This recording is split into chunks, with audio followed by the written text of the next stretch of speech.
Thank you. Thank you one and all for your fabulous dedication to come, yes?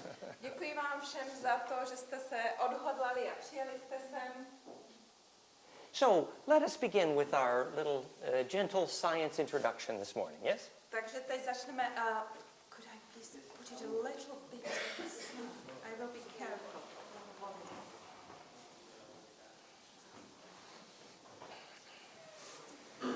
Takže můžeme začít s naším jemným vědeckým úvodem dneska ráno. So this will be a gentle introduction and a visual introduction to the science of alchemy, yes? Takže to bude takový jako jemný a vizuální úvod do vědy alchymie.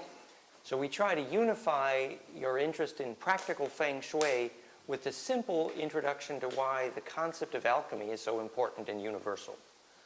Pokusíme se spojit to, co víte o feng shui, s alchymií a vysvětlit, proč je věda alchymie tak vůbec důležitá pro vesmír. So we're going to say it at the beginning and at the middle and at the end, the same thing, yes? Takže na začátku, uprostřed i na konci řekneme to stejné. Remember, this is the original map for the magnetic design of the city of Prague, right? Nezapomínejte, nebo tohle bych vám chtěl ukázat, že tohle je původní mapa, podle které bylo postavené město Praha. I learned about it. Jaký je zdroj tady té informace? It comes from Bohumil Worm drew it to our attention, and it was published in his series. Pochází to z knížky Bohumila Wurma. Yes. Yes, and there's some information about the roots here. Přímo tam jsou vidět nějak ty kořeny. It was called the Bohemian Rose, yes? And we know where the origin of the word bohem is. It came from the bow line, yes? Je tam napsané, že je to tedy česká růže, ovšem v tom, že v latině jako bohemia, a víme, odkud pochází slovo bohemia, a to znamená, že je to z linie bow. And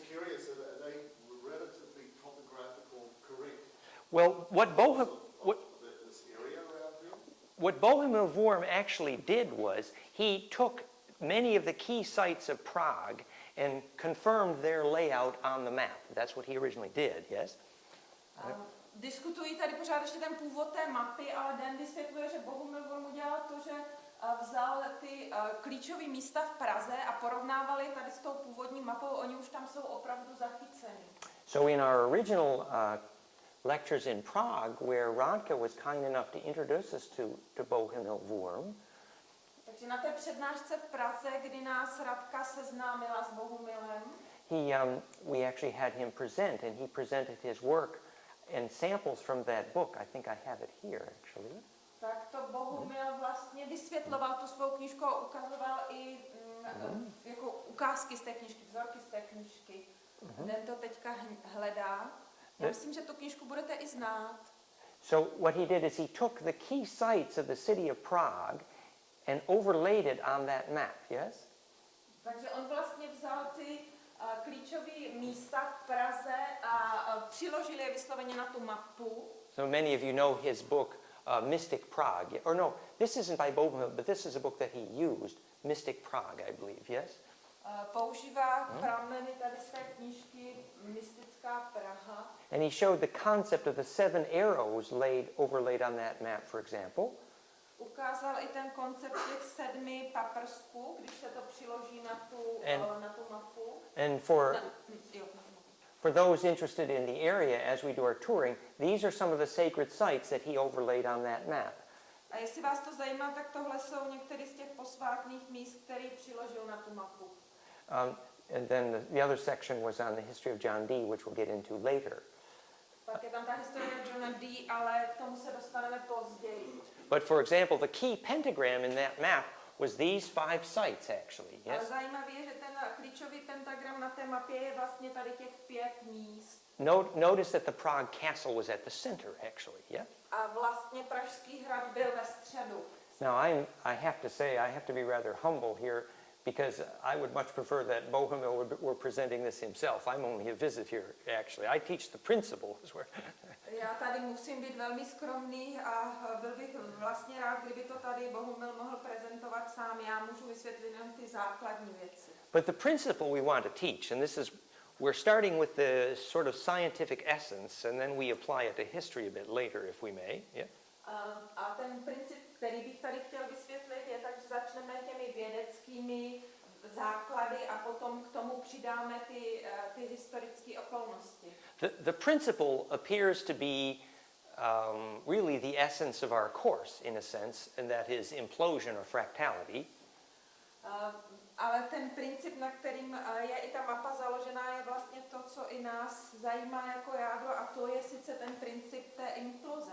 So that if you want to make good feng shui in your own backyard, as it were, čili když chcete udělat dobré feng shui doma na dvorku, tam jak to máte, if the key magnetic sites of your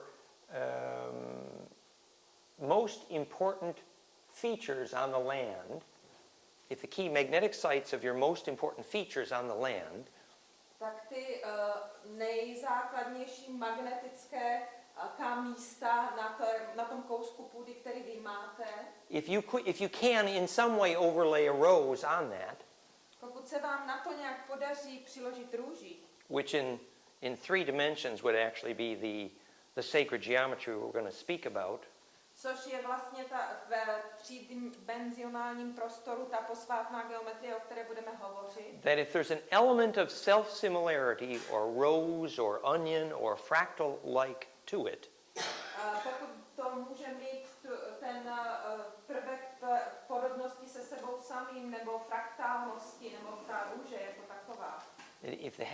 if it has the geometry where the inside looks like the outside, Pak je ta geometrie tak, že vlastně vnitřek vypadá stejně jako venek. call it the rosy cross, A říká se tomu ten růžový kříž. call it the heart of the matter, Nebo srdce hmoty.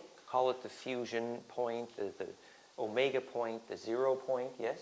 Nebo bod fúze, nebo bod nula. That the aspect of your plan for your sacred place needs to have the quality of fractality if it's going to generate implosive or centering force. Yes? Když budete vytvářet svůj prostor, tak musí mít tu kvalitu fraktality, aby dokázalo vytvořit tu implozi, aby to mělo tu sílu té imploze.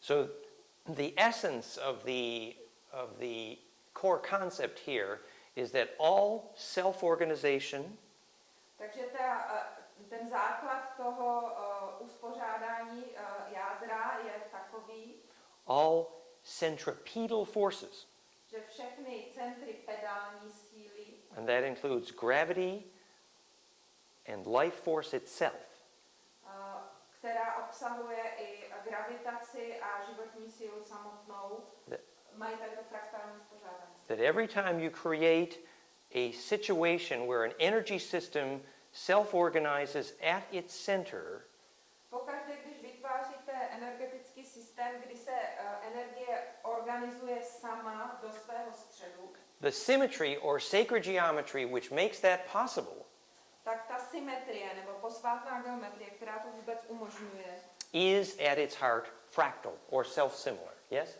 je ve svém srdci fraktální nebo podobná sobě samotné. And calling it a rose is a beautiful introductory poetry. It's very appropriate, yes? A ta růže je velmi krásným takovým jako poetickým úvodem nebo znázorněním. And this concept brings a lot of us together. Here we have on the one side practical feng shui practitioners and on the other side very technical scientists. Yeah. A vlastně tenhle koncept nás taky svádí všechny dohromady, protože na jedné straně tady máme praktické lidi věnující se feng shui a na druhé straně tady máme vědce. But we're all here for the same reason. We want to understand more deeply how that works. Ale jsme tady všichni ze stejného důvodu, chceme líp rozumět tomu, jak to funguje. So we have gathered under the banner of alchemy, yes? Takže jsme se spojili pod vlajkou alchymie. And Roger has been very emphatic that we must follow our little program here today. Yes, program. Here's the program. And it says, what is alchemy? First thing, yes? A první, co tady Roger říká na tom svým programu, a ten my musíme poslouchat, musíme dodržovat ten program, tak on říká, co je to alchymie. Structure is good. Is good. Potřebujeme strukturu. So what does that principle of fractality, why is that the essence of alchemy? Yes?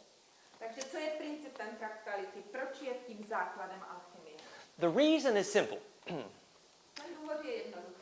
The word chem, in my research, the word K-H-E-M in alchemy, Slovo chem, které je obsaženo v anglickém psaní alchymie, v českém vlastně taky.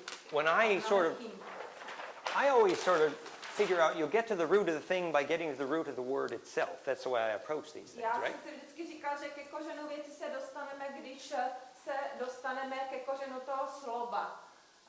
Ono ve starých pramenech i v češtině se říkalo alchemie a ne alchymie. So let's try to figure out where did the word chem, K-H-E-M, in alchemy come from, yeah? Takže odkud je to chem v alchemii?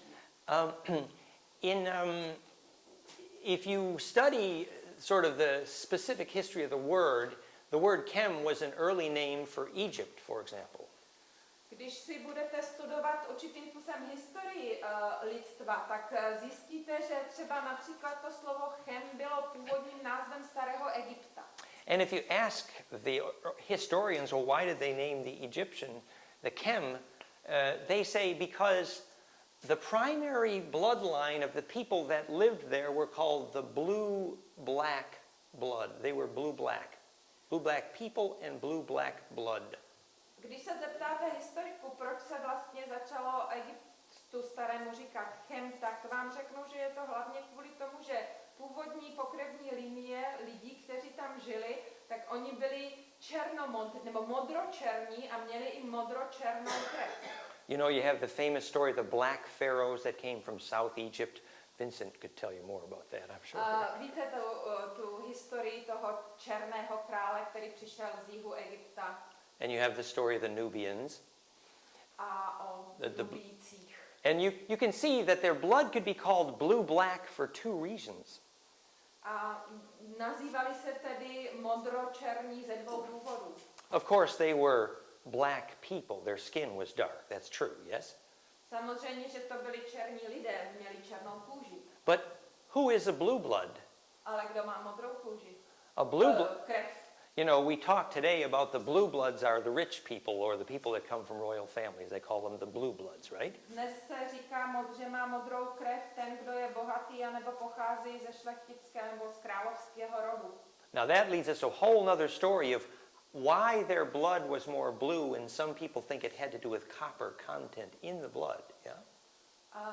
To je celý další příběh a ptáme se, proč měli tu modrou krev. Někteří lidi si myslí, že to bylo kvůli tomu, že obsahovala měď. And that leads us to another story that we're going to postpone. We're not going to go there right now, yeah? Ale to nás vede k dalšímu příběhu a ten já odsunu, tomu se teď nebudu věnovat. But we have pictures, and many believe that Moses was a blue-black blood person, actually. Ale máme obrazy a spousta lidí věří tomu, že Mojžíš sám byl modročerný člověk. And the blue-black blood of the person actually depicted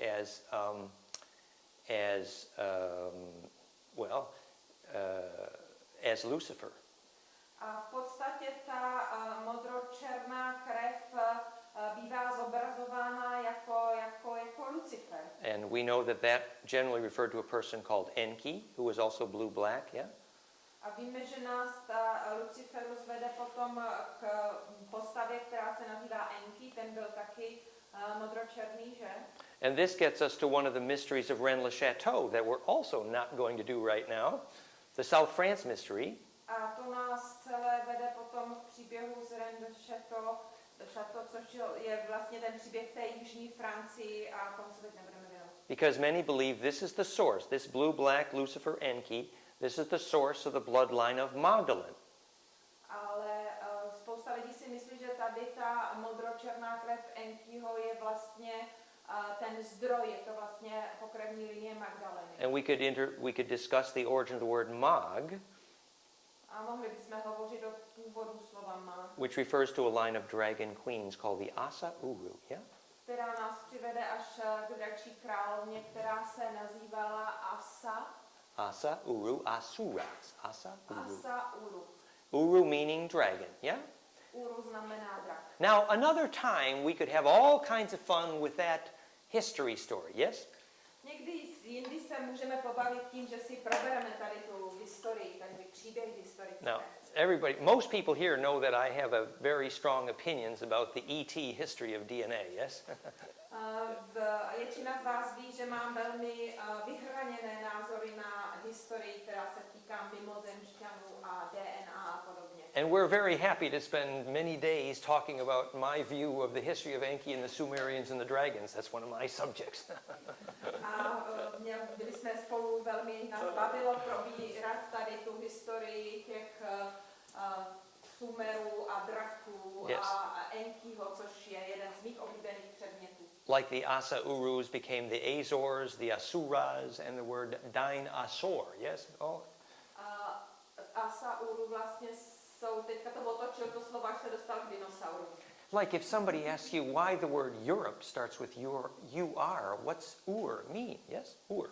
Zrovna tak jako Evropa v těch germánských jazycích se píše EUR, takže odkud to Ur vlastně pochází v té Evropě.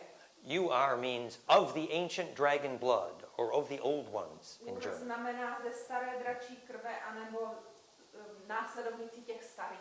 But we're going to make a conscious decision at this point to leave the history story a little bit and focus a bit first on the gentle science part of this. That's where we're going now. Yeah? Takže ale teď se dohodneme, že tady tu historickou stránku odsuneme a že se teď budeme opravdu věnovat jenom té vědecké stránce. So the way we say this is our view of the history story is optional, but the pure principle of the science, this is necessary, yes? Náš názor na minulost a historii si můžeme zvolit sami, ale to, z čeho se skládají ty principy, to je věda, to je nezbytné. It's perfectly fine if you don't agree with my story of the ETs, no problem. A vůbec mě nevadí, jestli nesouhlasíte s mými názory na mimozemské civilizace. But the science principle is what makes us shareable. This is important, yes?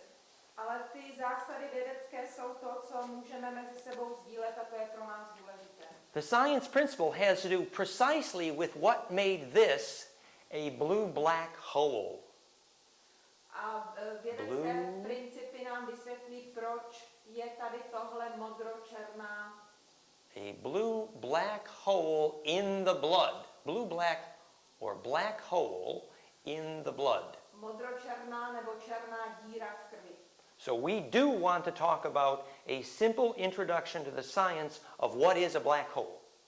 Takže budeme hovořit jednoduše o vědeckém principu černé díry. Because when you get to the principle of what the chem bloodline meant, and the word chem, what that actually meant, Protože když se dostaneme k tomu základu, co vlastně to slovo chem znamená, co ta modročerná pokrevní linie znamená, in my opinion, having studied this, the word chem means tak podle mého názoru, a to jsem to hodně studoval, to slovo chem znamená it means access to the place of the black hole. přístup do místa s černou dírou. Yes? What is access to the place of the black hole? What does that mean? Why is it important? Co znamená ten vstup do místa s černou dírou? Proč je to tak důležité? Why would it be such a deep essence of all the mystery stories of history to have access to the place of the black hole? Yes? Proč by mělo být tak strašně důležité proč je ve všech těch tajuplných příbězích z minulosti se zabývají tím, jak se dostat, jak vstoupit do toho místa s tou černou dírou? Why is this the key to so many of the ancient mysteries? Yeah. Proč je toto klíčem tolika dávných tajemství? Let's start with this story, the blue-black blood. Začneme s tím příběhem té modročerné krve. Now, most of you who have looked at my website and played with our stories have seen the geometric models that we've been playing with of the DNA, right? Většina z vás si našla mé webové stránky a pohrála si tam s těmi příběhy a s těmi obrázky a našli jste asi to schéma, se kterým my pracujeme.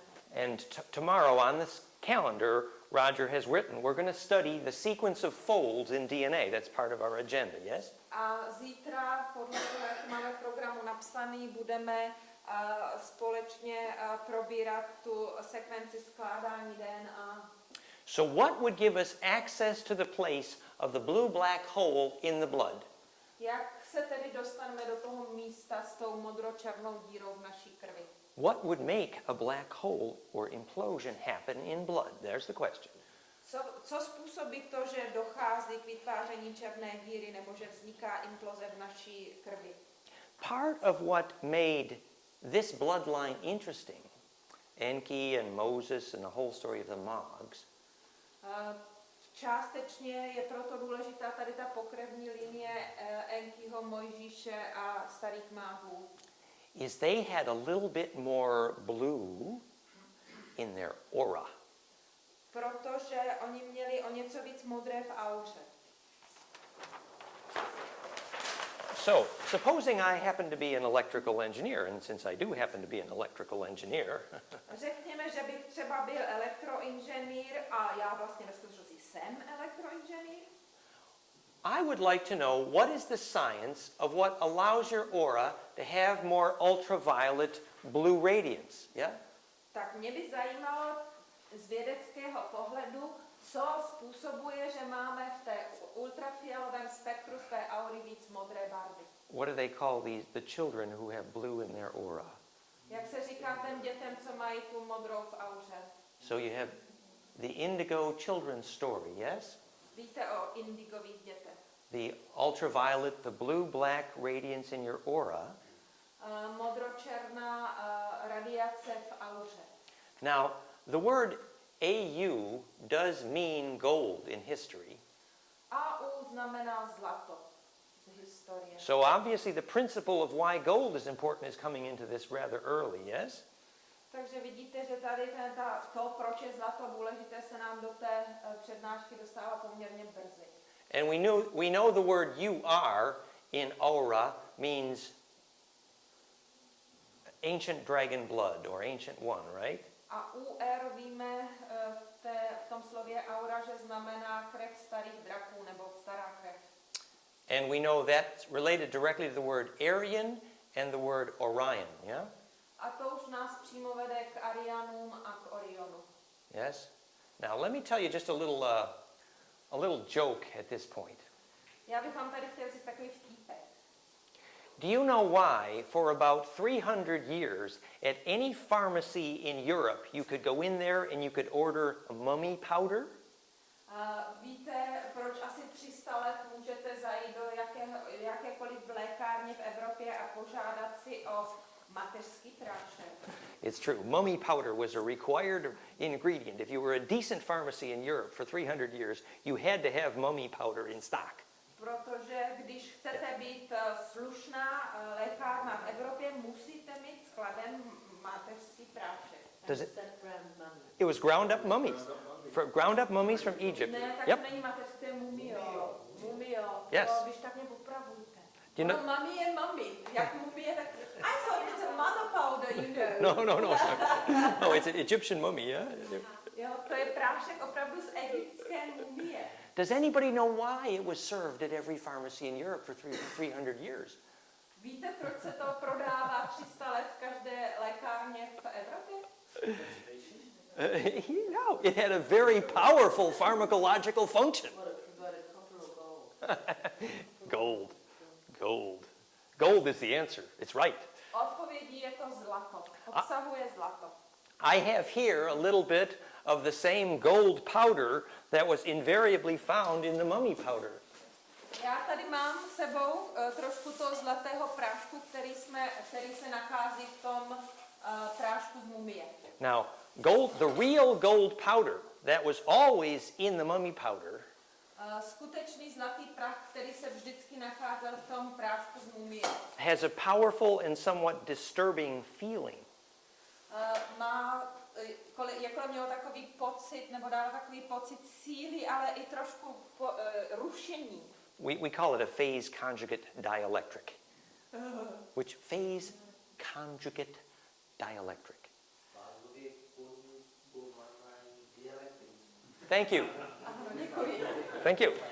Which, Fázově konjugovaný dialektický. you know, when you get married, you have conjugal relations. Víte, že když se oženíte, tak máte konjugální vztah? That's right. So when your DNA conjugates, this is making electricity conjugate, yes? Když konjuguje DNA, tak vytváří elektřinu. And everything, Zapadá, tak jak se to řekne?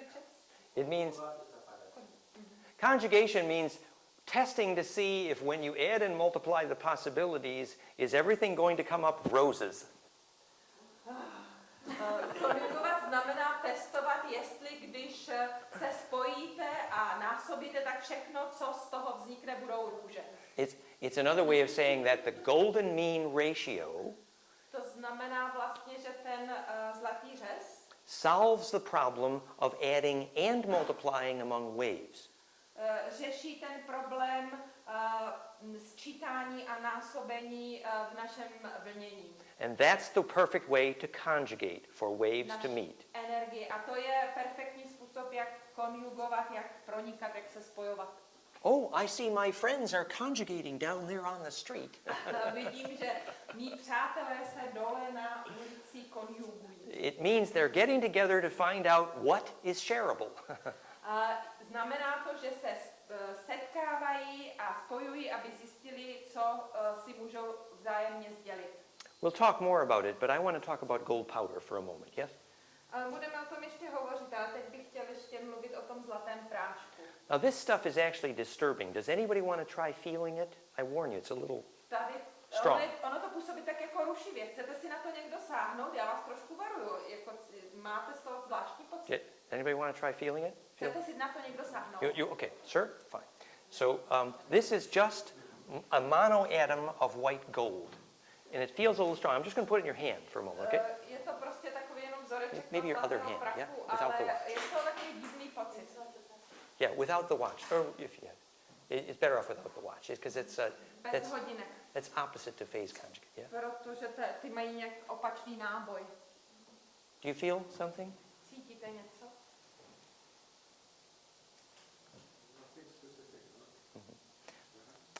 I can feel you feeling it. It's a bit disturbing to me, but maybe you want to try just a little bit. We won't do it too much.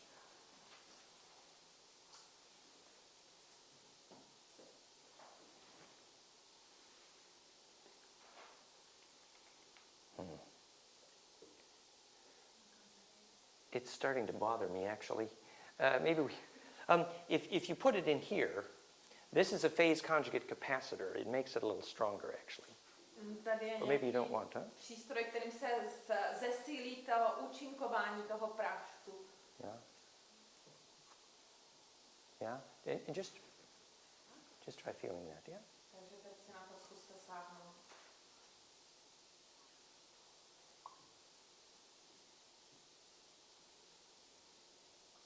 It's a capacitor. Je to Yeah. fázový kondenzátor. Odborného poradce na štěstí. Speak a little louder. Would you say that? Yeah. Můžete mluvit trošku víc nahlas říct? Měl jsem pocit jako sílícího tlaku do dlaní. I felt a pressure getting harder and harder on my palm. Yes. Speak louder. Yeah.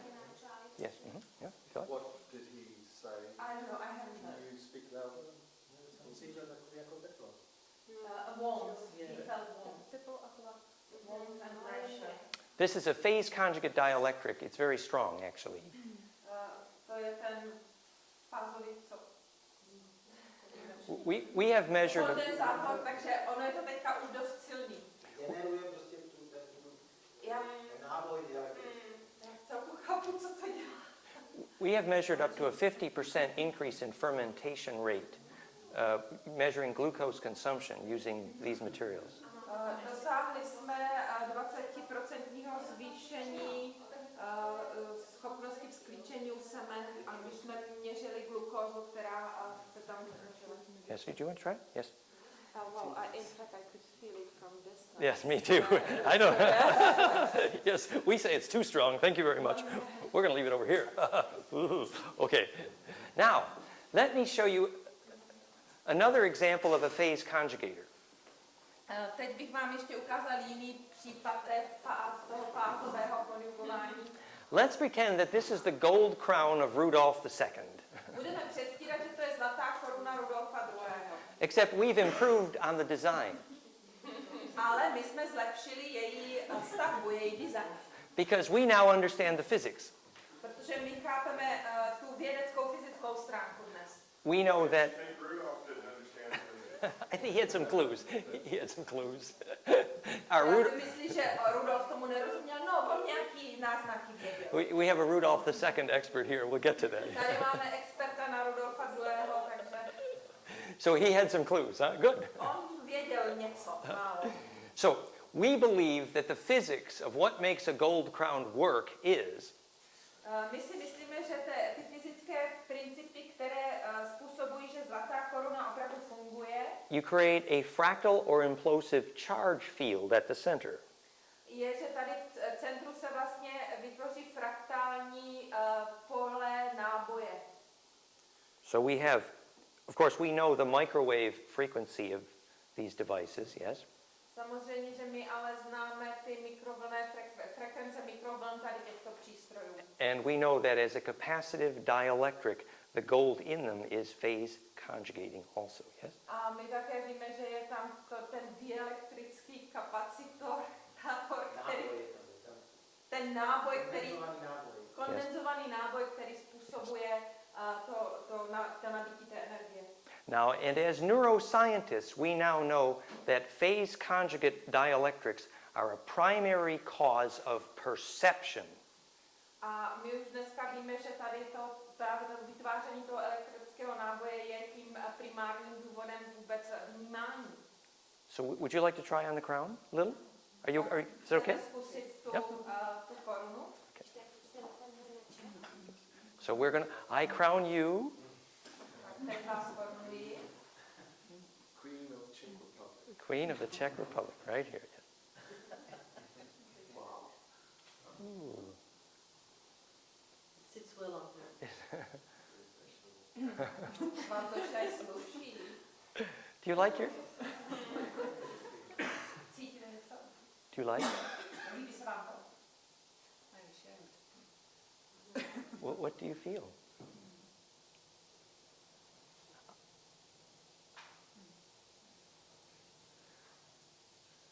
I take it off very slowly. Já to pomaličku sundám.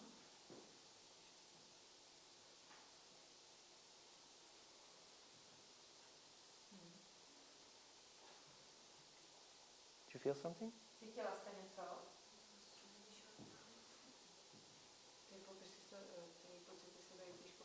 It's difficult to describe my feelings.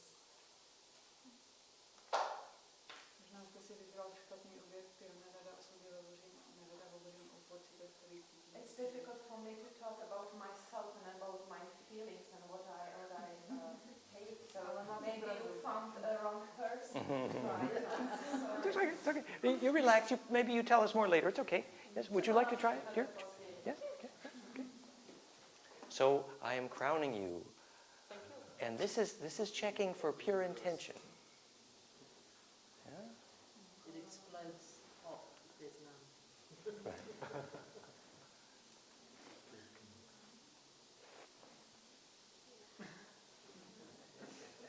Yeah. Just.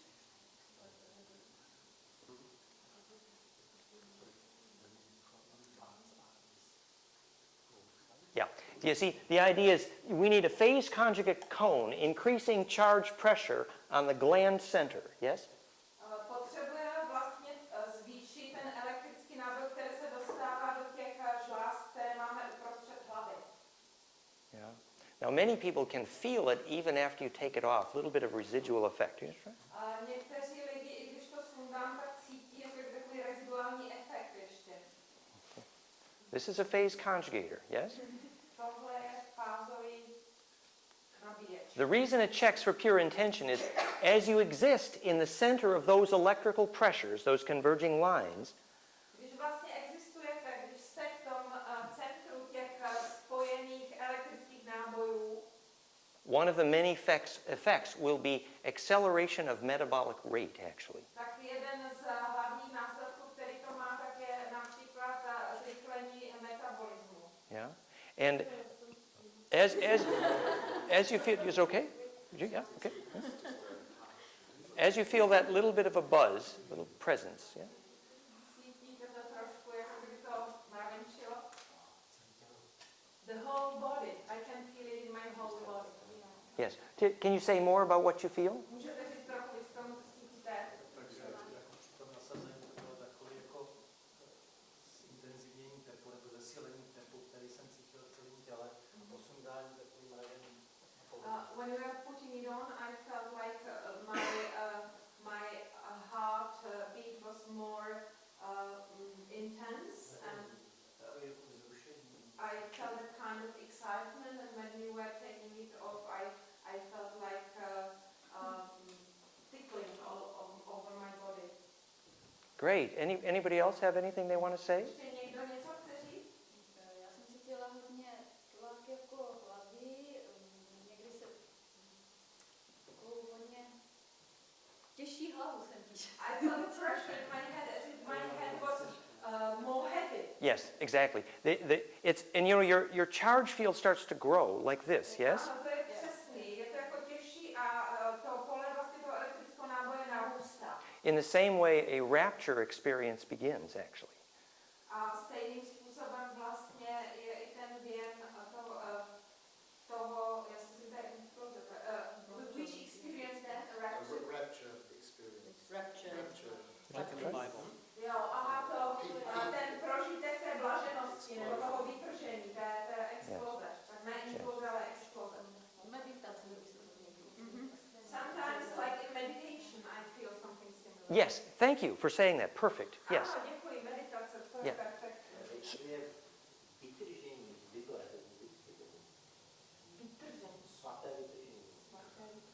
Oh, it's the word. Rapture.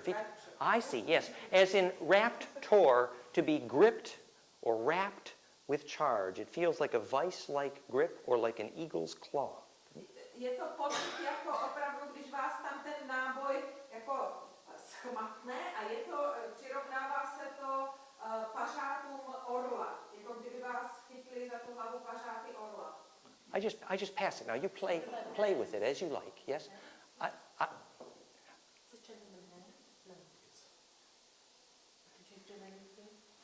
It felt like something is growing. Pocit, že něco roste. Excellent. Excellent. Yes.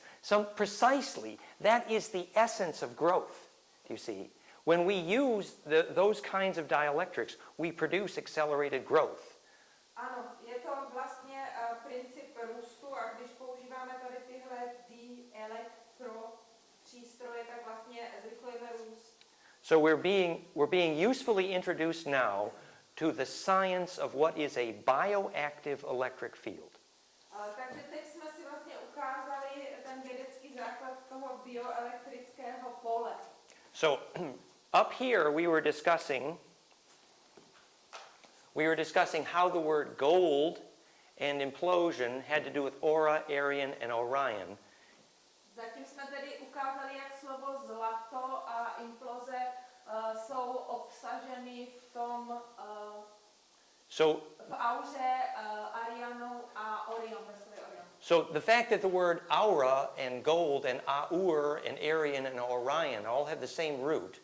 Vlastně aura, zlato, Orion a Arianové mají všichni stejný základ slova. It means if you have gold or fractality or phase conjugation electrically in your aura, Takže když máte zlato nebo fraktalitu nebo tu fázovou konjugaci funkční ve své auře, then you will produce more of the blue radiance.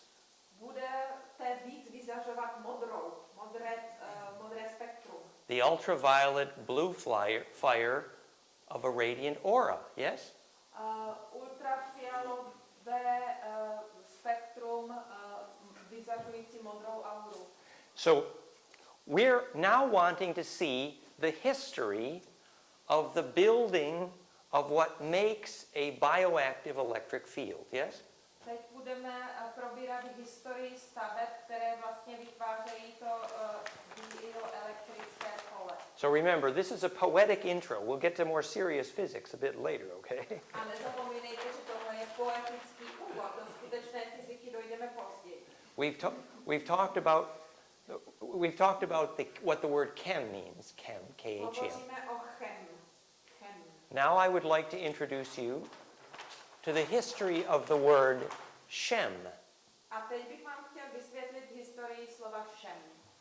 Okay? In my view, the word Shem in the Bible Podle mého názoru je slovo Shem v Biblii. has a wonderful new meaning. Má krásný nový význam. The original meaning, the way it was translated in the Catholic Church, the word Shem was translated to mean altar, as in the altar in the church. Původně v katolické mluvě je to z Bibli přeloženo jako oltář. It is my view that the correct physics of the meaning of the word Shem is exactly what we're discussing with that. We're discussing a bioactive electric field, yes? Ale podle mého názoru správný výklad slova Shem by byl přesně to, co jsme teď zkoušeli, a sice bioaktivní elektrické pole. So that is an example of a Shem, in my opinion. Já si myslím, že tohle je příklad Shemu. Now, we do know that the word Shem in the Bible is the origin of the word shaman, Shem-an. Taky víme, že slovo Shem je kořenem slova Shem-an. So a shaman Šaman. is an Anunnaki or a sun god who was able to call the Shem. Takže šaman je An, čili Anunnaki, nebo syn slunce, který dokáže vyvolávat Shem. Or a shaman, in another sense, is someone who is trained in the active use of bioactive electric fields, yes? A nebo je šaman člověkem, který umí používat a vyvolávat bioaktivní elektrické pole. Now, later we're going to talk about the bioactive electric field as a living plasma. Později budeme bioaktivnímu elektrickému poli říkat živá nebo živoucí plazma. Living plasma, and we're going to use some things called the orbs to discuss that, yes? A použijeme něco, co se nazývá Yes. orb. We'll show you some photograph of the orbs. It's little balls of light that you see around living things, the orbs, yeah? Orbs. A jsou to malé zlaté kuličky, které vidíme kolem živých věcí. Maybe we should look at those pictures, yeah? Možná bychom si to měli pak ukázat na obrázcích. Now, before we do that, I want to tell you about Zecharia Sitchin's work on the translation of the word Shem. Ale než to uděláme, tak who was working on the translation? Zecharia Sitchin, yeah?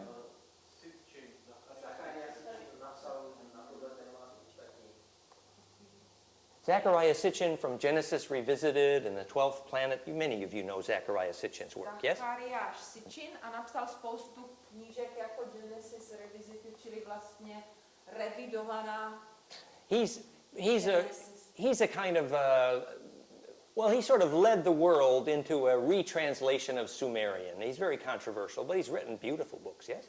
Je to dost kontroverzní, co napsal, ale vlastně do světa zavedl takový princip jako znovu přeložení.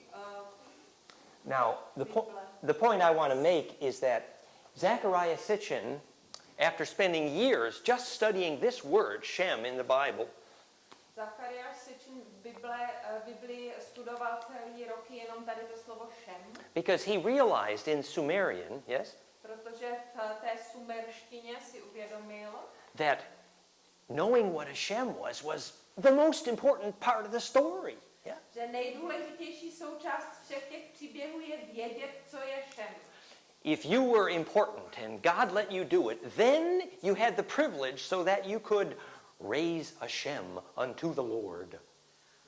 Když jste měl to privilegium a boží vedení, tak vám ten Bůh ukázal, jak používat šem a jak ho pozvednout k Pánu. So Zechariah realized, well, damn, we really better know what a shem is, and he really dug into that question, yes? Takže si Zachariáš řekl, no to bychom teda měli vědět, co to šem je teda, když je tak důležité, a opravdu do toho teda hrl. The skill and the privilege to make an altar, to make a shem, was like worth fighting over, worth having wars over. So, damn, we better know what it is. Znalost nebo privilegium udělat oltář nebo postavit oltář bylo něco, co stálo za to, aby se bojovalo za všechno úsilí. Takže je potřeba vědět, co to je. So after years of studying the question, he finally decides he's going to announce his conclusion of how to translate that word. And what he said was, takže po letech studování se rozhodnul, že oznámí to, k čemu přišel, jak se správně překládá slovo šem. he said he is going to translate the word shem to mean highward fire stone. A on se rozhodl, že to přeloží to slovo jako vysoce hodnocený oheň a kámen. So, or a stone that makes a fire that goes to heaven. Čili je to kámen, který vytváří oheň, který jde do nebes. Takže to čili to je směr vzhůru, oheň a kámen. Now, I have taken it upon myself as an electrical engineer to retranslate, yes? Ale já jsem elektrický inženýr, tak jsem do toho ryl ještě dál a pokusil se to znovu přeložit. Because I realized, having studied these questions, that if you build the shem properly, you make an electric field that prevents aging. Protože já jsem si uvědomil, že pokud se šem vyrobí správně, tak vytvoříte elektrické pole, které zamezuje stárnutí. You make a bioactive electric field. Uděláte bioaktivní elektrické pole. So, shem building and making bioactive electric fields is the same physics. Čili fyzický základ je stejný ve stavbě šemu i v tom vytváření bioaktivního elektrického pole. So, as a electrical engineer, I suggest to you that the shem, the highward firestone, is a phase conjugate dielectric, which is biologically active electric field. Yes? Takže já jsem rozhodl jako elektroinženýr, že směr vzhůru, oheň a kámen je vlastně ten fázový konjugátor, čili to bioaktivní elektrické pole. For example, the Garden of Eden. Například v ráji, v rajské zahradě. It is our opinion that the Garden of Eden's ability to prevent aging and cause seeds to germinate electrically My se domníváme, že důvod, proč rajská zahrada zamezovala stárnutí a umožňovala klíčení semen a zakořeňování semen, was that this was a phase conjugate dielectric, a fractal field. je proto, že to byl ten fázový konjugátor a že to bylo vlastně fraktální pole. So these things were assembled like an onion or a rose. Takže se vlastně ty věci poskládaly jako cibule anebo jako růže. And they taught the principle from Stonehenge to fractality, yes? A Stonehenge v sobě obsahuje tady ten princip té fraktality. In other words, learn how to make a fractal field and you create magic, biologically active electric fields, yes? Jinými slovy, naučte se vytvořit fraktální pole a vytvoříte magické bioaktivní elektrické pole. So we have been experimenting now with building these, and we can affect seed germination and we can affect fermentation rate with these fields, bioelectrically, yes? This is commercially powerful. It's revolutionary.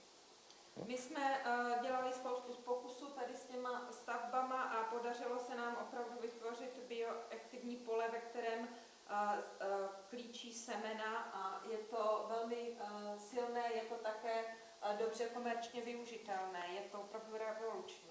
Now, we passed by in the conversation the concept of a biologic plasma field as an orb.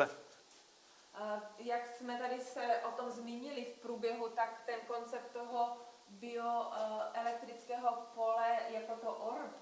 If you use a rapid shutter speed around where there is lots of life force or biologically active plasma, Když použijete rychlý spoušť fotoaparátu, tak v místech, kde je hodně té bioaktivní energie, this is a rave party. It's a bliss party where there's lots of emotion and bliss in the air. tohle je vlastně společnost, kdy jsme pracovali tady s tím vytržením a bylo tam spousta té energie. And it's replicable that if you use a high shutter speed on a digital camera, you see these plasma fields or orbs, yeah?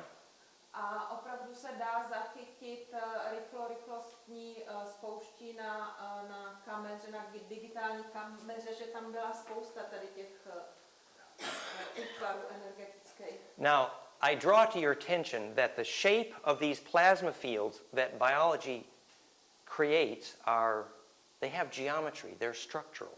A já vám jen chci tady ukázat, že ten tvar tady těch útvarů, které jsou vytvořeny bioenergií, že jsou strukturované, že jsou geometrické. The two things we notice about the living plasma field My tady víme o tom živém plazmovém poli. they're usually either toroidal, like donuts, Že jsou to toroidální, jako tady ten koblich, or they have the icosadodeca geometry. a nebo mají tu geometrii toho ikosadodecaedronu. That's right. You're used to translating icosahedron, dodecahedron, aren't you? You can handle that, right? Yes. Good. Přeložila jsem to, protože Yes. už jsem to slyšela. Icosadodeca, yes? Ikosadodecaedron. Yes.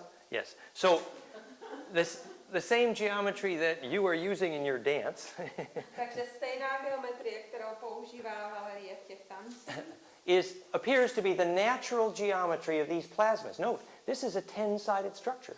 je vlastně tady ta struktura těch bioplazem, které se nám podařilo zachytit a vidíte, že je to ten desetistěn. So for some reason, bioplasma likes this particular geometry. Interesting. Takže z nějakého důvodu tady bioenergie má ráda tady zrovna tenhle tvar, tak to je zajímavé. So, we're getting more clues now in our conversation about what's making the chem, the black hole, access to a black hole in the blood, right? Takže teď se dostáváme blíž k tomu, proč to slovo chem znamená, že je to přístup z naší krvi do černé díry.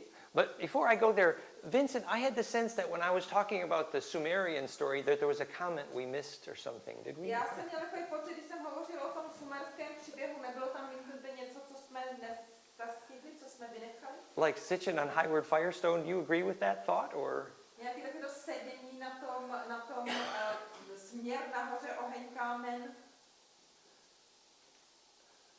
Sitchin, as a Sumerian scholar, is pretty much a joke. So he's not really, yes. So you really, Sitchin isn't the guy. I don't disagree with the science, I don't disagree with what you're presenting, but your comparative linguistics is just way off. And I wouldn't put any authority on anything Sitchin said. I see. Yeah. You can translate it from Hebrew, Shem, name, Shema, the name. Scheme. Yeah. The scheme, the plan. Yeah. Schem. The name. That's a good thought, yes. There's many ways to get to it, but Yeah. I promise you, Shim'an is not the source of the word shaman. Okay. Okay? Interesting. Yes, Things please. get confused in English. That's all. If I'm squirming, it's... No, that's fine. So it's true that Sitchin as a scholar is very controversial, and many people agree that scholastically he's not the guy. But I do think his talk about Highward Firestone was useful. Yeah. Sorry. Tady byla diskuze o tom, že Den měl pocit, že Vincent chtěl něco říct k tomu jak vysvětloval to slovo šem a jak hovořil o té staré sumerské historii. A Vincent je toho názoru, že Sitchin je jako vědec je pouze špatný vtip a v žádném případě by při výkladu a překladu starých slov a odvozování významu se neodvolával na něho jako na autoritu a určitě slovo šaman nepochází ze spojení šem an, nicméně šem a schem v sobě nese všechny tady ty informace o schématu a přístupu a základu, ale dá se překládat z hebrejštiny, dá se překládat ze sumerštiny, z angličtiny, to je jedno, prostě je to tam obsažený, ale ne přes tady toho pána. What you do?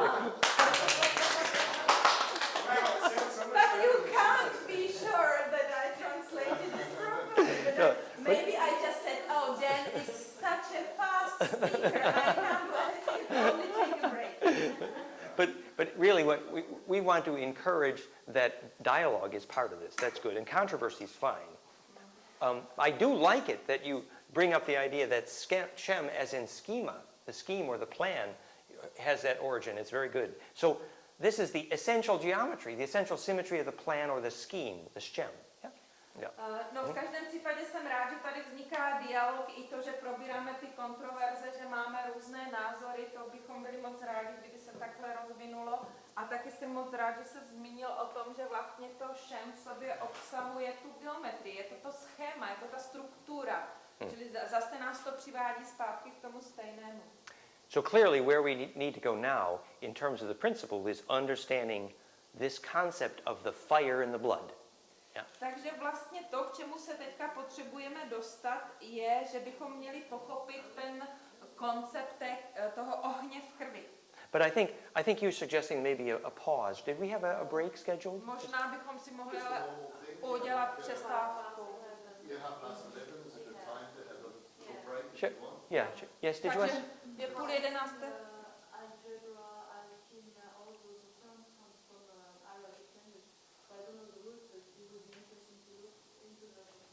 The word algebra versus the word alchemy from the Arabic root. Arabic, yes. Valerie tady vlastně navrhuje k diskuzi zase, že jak slovo alchymie, ale tak algebra pochází z arabštiny, takže zase ty kořeny vedou k tomu stejnému. Yes, that's nice. But I think we'll honor the translator. We'll have a 10-minute pause. Yes. My si uděláme 10 minut přestávku. Yes. So you know this water and tea just down the room down. Takže vzadu máte ten So having the circles around it, that makes Yeah. it more Yeah. fractal. It's actually they're supposed to be actually oriented over the ears was the idea. So lower would have been actually so that the temples, you know, the temples of your brain, the temples are actually lined up across. I see. And then this would be direct from the pineal back. So you're actually focusing microwave and capacitance directly at the gland. The gland is imploding. That's perception. Did you design that one? Yes.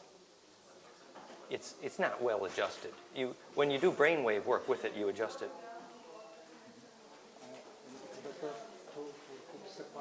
So the principle is drawing electricity going. No, because it's a capacitor, and the insulation is. You see. I show you a picture. So we're already here then. Okay. We're talking about how this crown works. Sorry. We're discussing how this crown works, yes? Teďka tady probíráme, jak ta koruna funguje. And you have perception if the pressure electrically is perfectly symmetrical from here and here and here. That's the cause of perception. Musí být, to vnímání vzniká, když je ten elektrické působení, když je to symetrické. Ze stran, ze předu, ze zadu i ze zhora. So in optics, the concept of phase conjugation is well described. It's well known. It's accurate physics. Tady ten koncept toho kondenzátoru elektrického je dobře popsán, je to fyzický koncept a používal se. So if you want to phase conjugate in optics, you have to make the beams approach from opposite directions, yes? V optice, takže když chcete, aby tam vznikal ten dielektrický kondenzátor, tak musí ty paprsky vlastně se setkávat, se protínat. So the concept in optics is well known that here is the geometry, the picture of what makes phase conjugation in optics.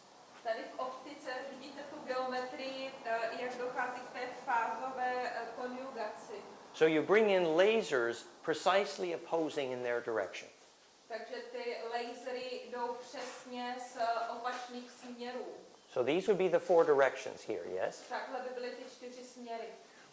We've recently learned that in addition to the self-organization that happens when lasers do this, My jsme zjistili v nedávné době, že kromě tady té organizace sama sebe, v případě, že ty lasery vstupují v těch správných směrech, that you can do this same self-organization with phase conjugate capacitors. That's called the dielectric, yeah?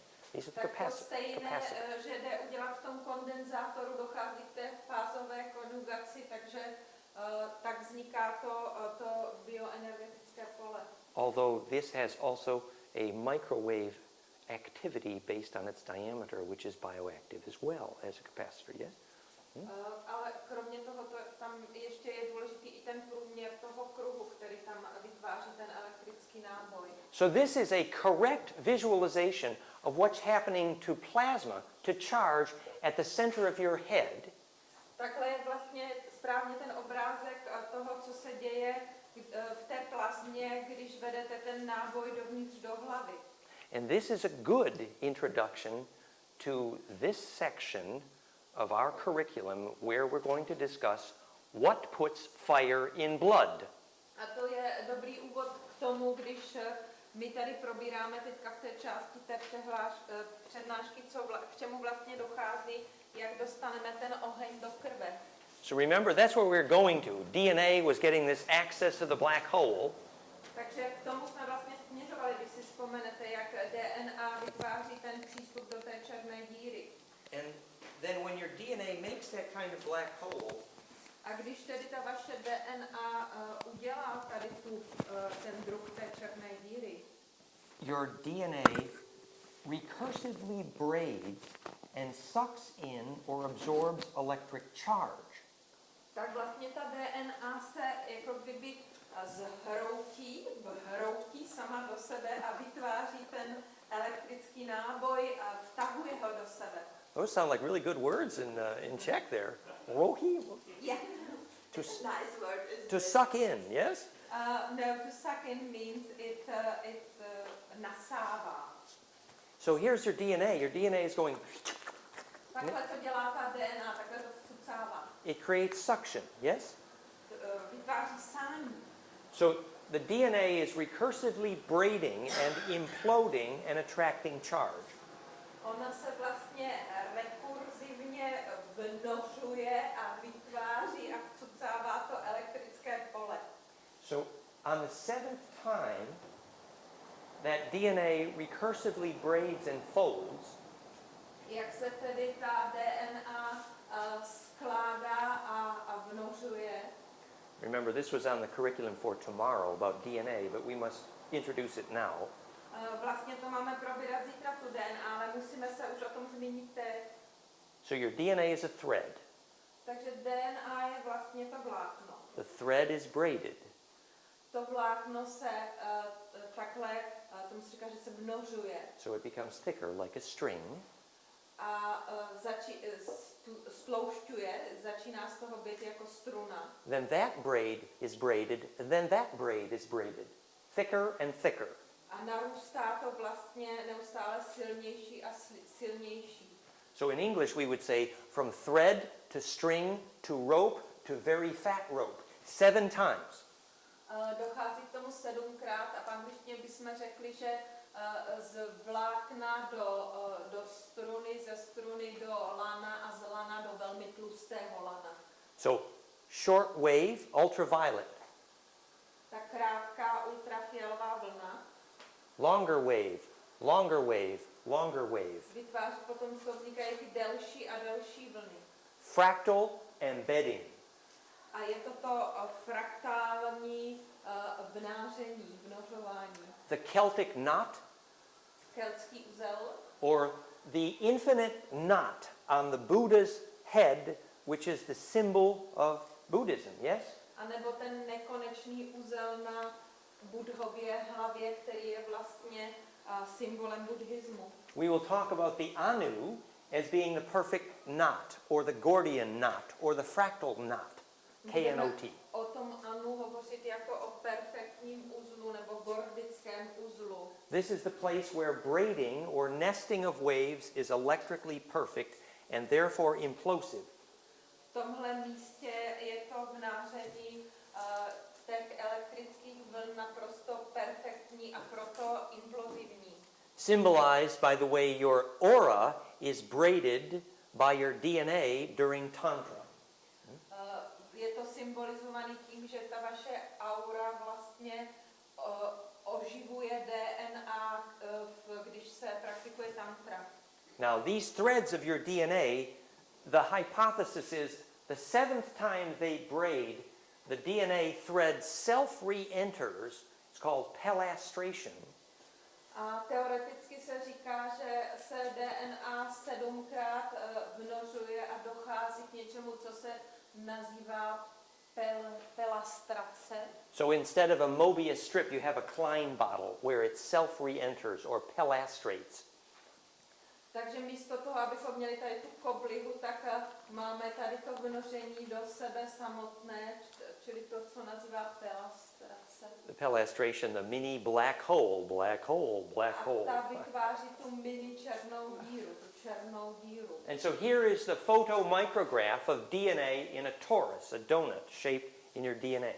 A tady je vlastně ten tvar toho toru, toho koblihu, naší DNA. The academic papers are called circular DNA, toroidal DNA, a donut in DNA. Říká se tomu toroidální nebo cirkulární kruhová DNA, která je vlastně tím koblihem. If you're reading a story and suddenly it gets infinitely more complicated, we say the plot thickens. A když čtete nějaký příběh a najednou to začne být nekonečně komplikovanější, tak my vlastně říkáme, že houstne ten uzel. So this is the plot. Houstne. This is the plot getting thicker. The waves are getting longer. Tady se vlastně ukazuje, jak ten uzel houstne, jak začínají být vlny delší. Forming this vortex donut. Remember, this is the accurate geometry of the top-down view of DNA. Tohle vlastně je přesná geometrie toho pohybu, toho víru DNA. The top-down view of your DNA is 10 spirals, and the shadow looks like this. Když se podíváte ze zhora na DNA, tak je to 10 spirál a vytváří to tvar, který je takovýhle. So your DNA is making a vortex. Ta DNA vytváří ten vír This is called access to a black hole. a to se nazývá tím vstupem, přístupem do černé díry. The alchemy of DNA, yes?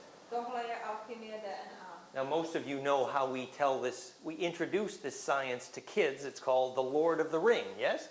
A většina z vás ví, jak to děláme, jak tady tu vědu vysvětlujeme dětem. Říká se tomu Pán prstenů. Where the letters used on the ring by Tolkien were actually the Hungarian, Finnish, dragon language, yes? A ty písmena, který vlastně použil Tolkien na tom prstenu, pochází z nějakého překladu té what was the language? The letters were This is called Finnish Hungarian. What do you call it? Finno? ugrofinský That's right. přepis. That's right. Which that language came right from Alpha Draconis, Uru, Ushas, A the to přímo dragons. přišlo z Alpha Draconis od Ušan. So tomorrow, remind me, I'll wear my Hungarian T-shirt. It has Rovás Írás, the alphabet of the Hungarians. Yes, it's Draco. Je to ten dračí jazyk a připomeňte mi, abych se zítra oblíkl své maďarské ugrofinské tričko, které má celou tu maďarskou abecedu. So Rovás Írás, Uru As, Ruvás. Rovás Írás je Uru As. Uru is dragon. a Uru je drak. This is the language of dragons Tohle je jazyk draků. because this is the set of the electric field symmetries Protože tohle je nastavení elektrického pole, symetrického elektrického pole, which regulate which angles of charge DNA can swallow. a reguluje to, jaké úhly náboje dokáže DNA spolknout. And so if DNA can swallow those donuts, A když dokáže DNA tady ten koblik spolknout, then that electric field can be absorbed into biologic memory. tak se její elektrické pole potom lze absorbovat do biopaměti. Here is the codons of DNA, Takhle se kóduje DNA.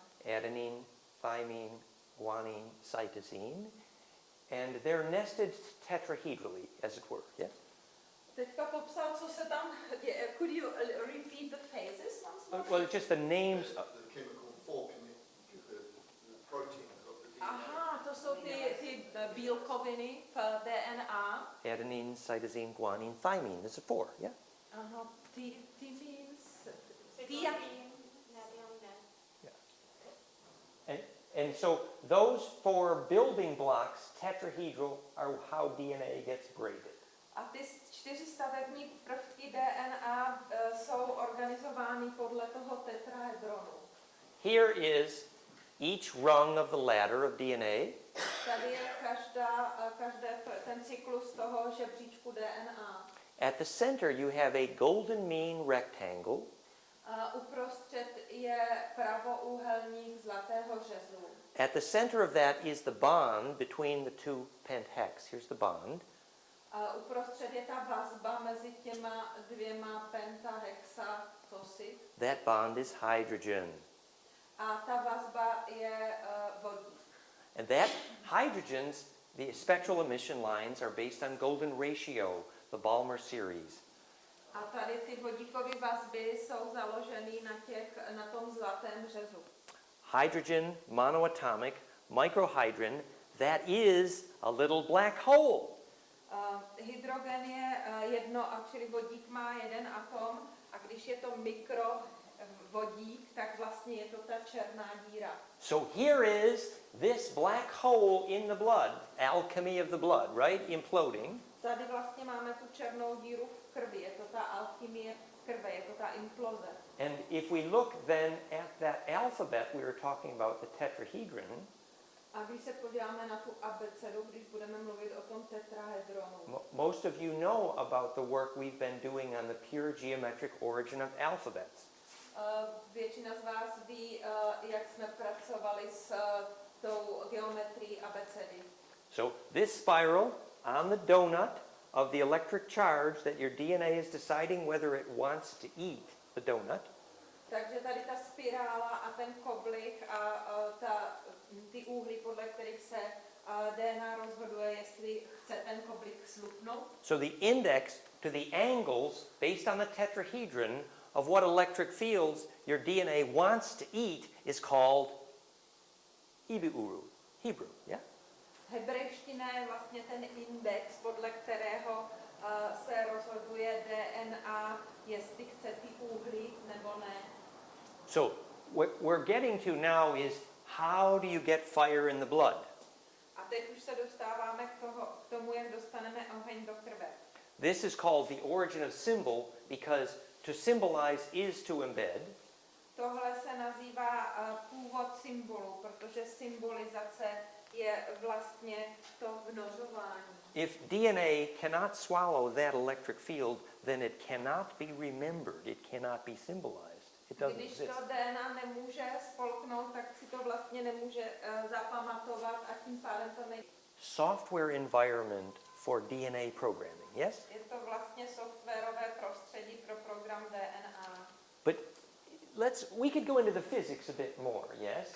Ale můžeme se ještě trošku věnovat té We'll spend just a couple more moments on the science, but then we'll go to the psychology of fire in blood.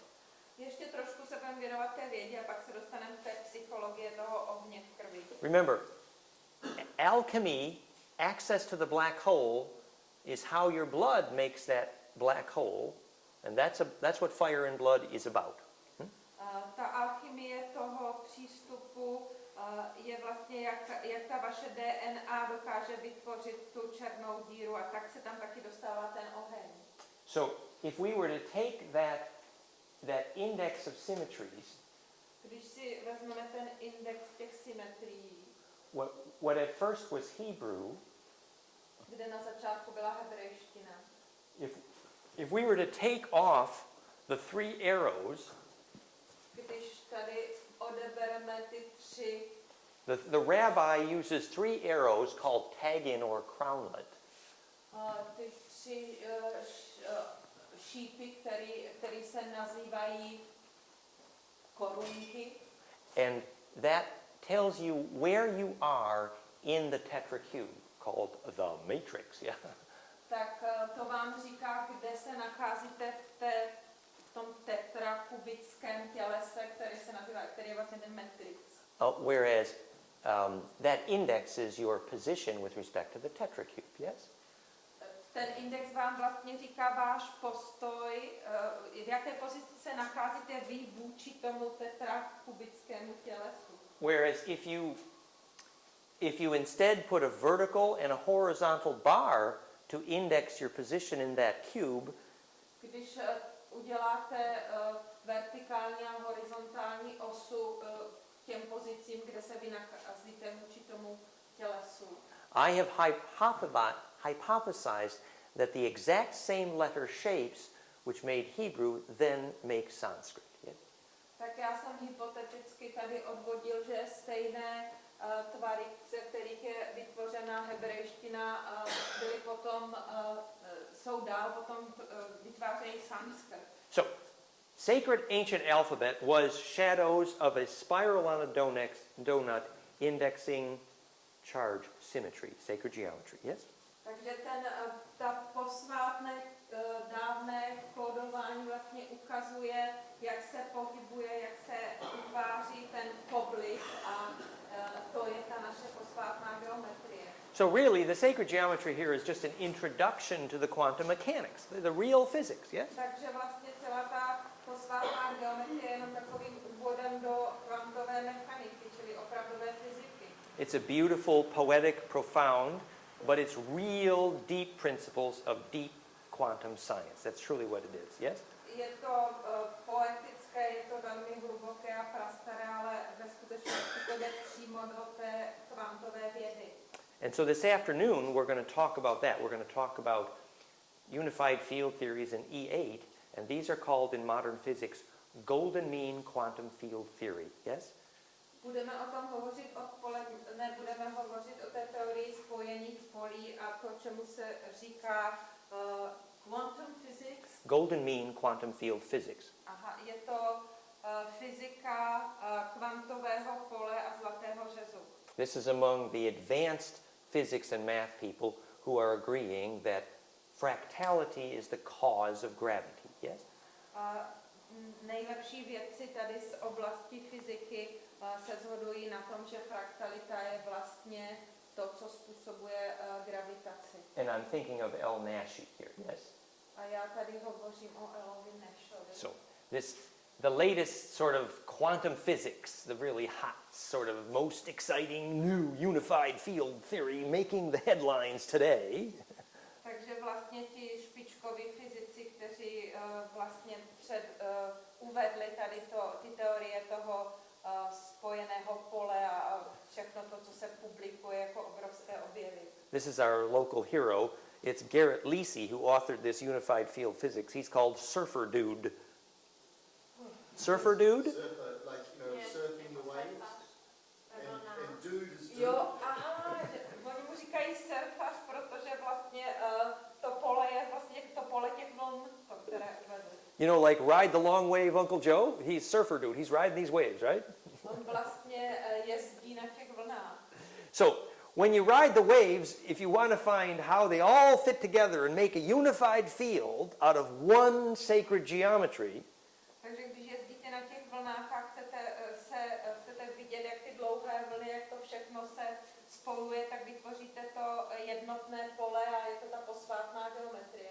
they took one symmetry, one nest, yeah? Použijou tu jednu symetrii, to jeden ten systém toho vnoření. It's called E8. A nazývá se to E8.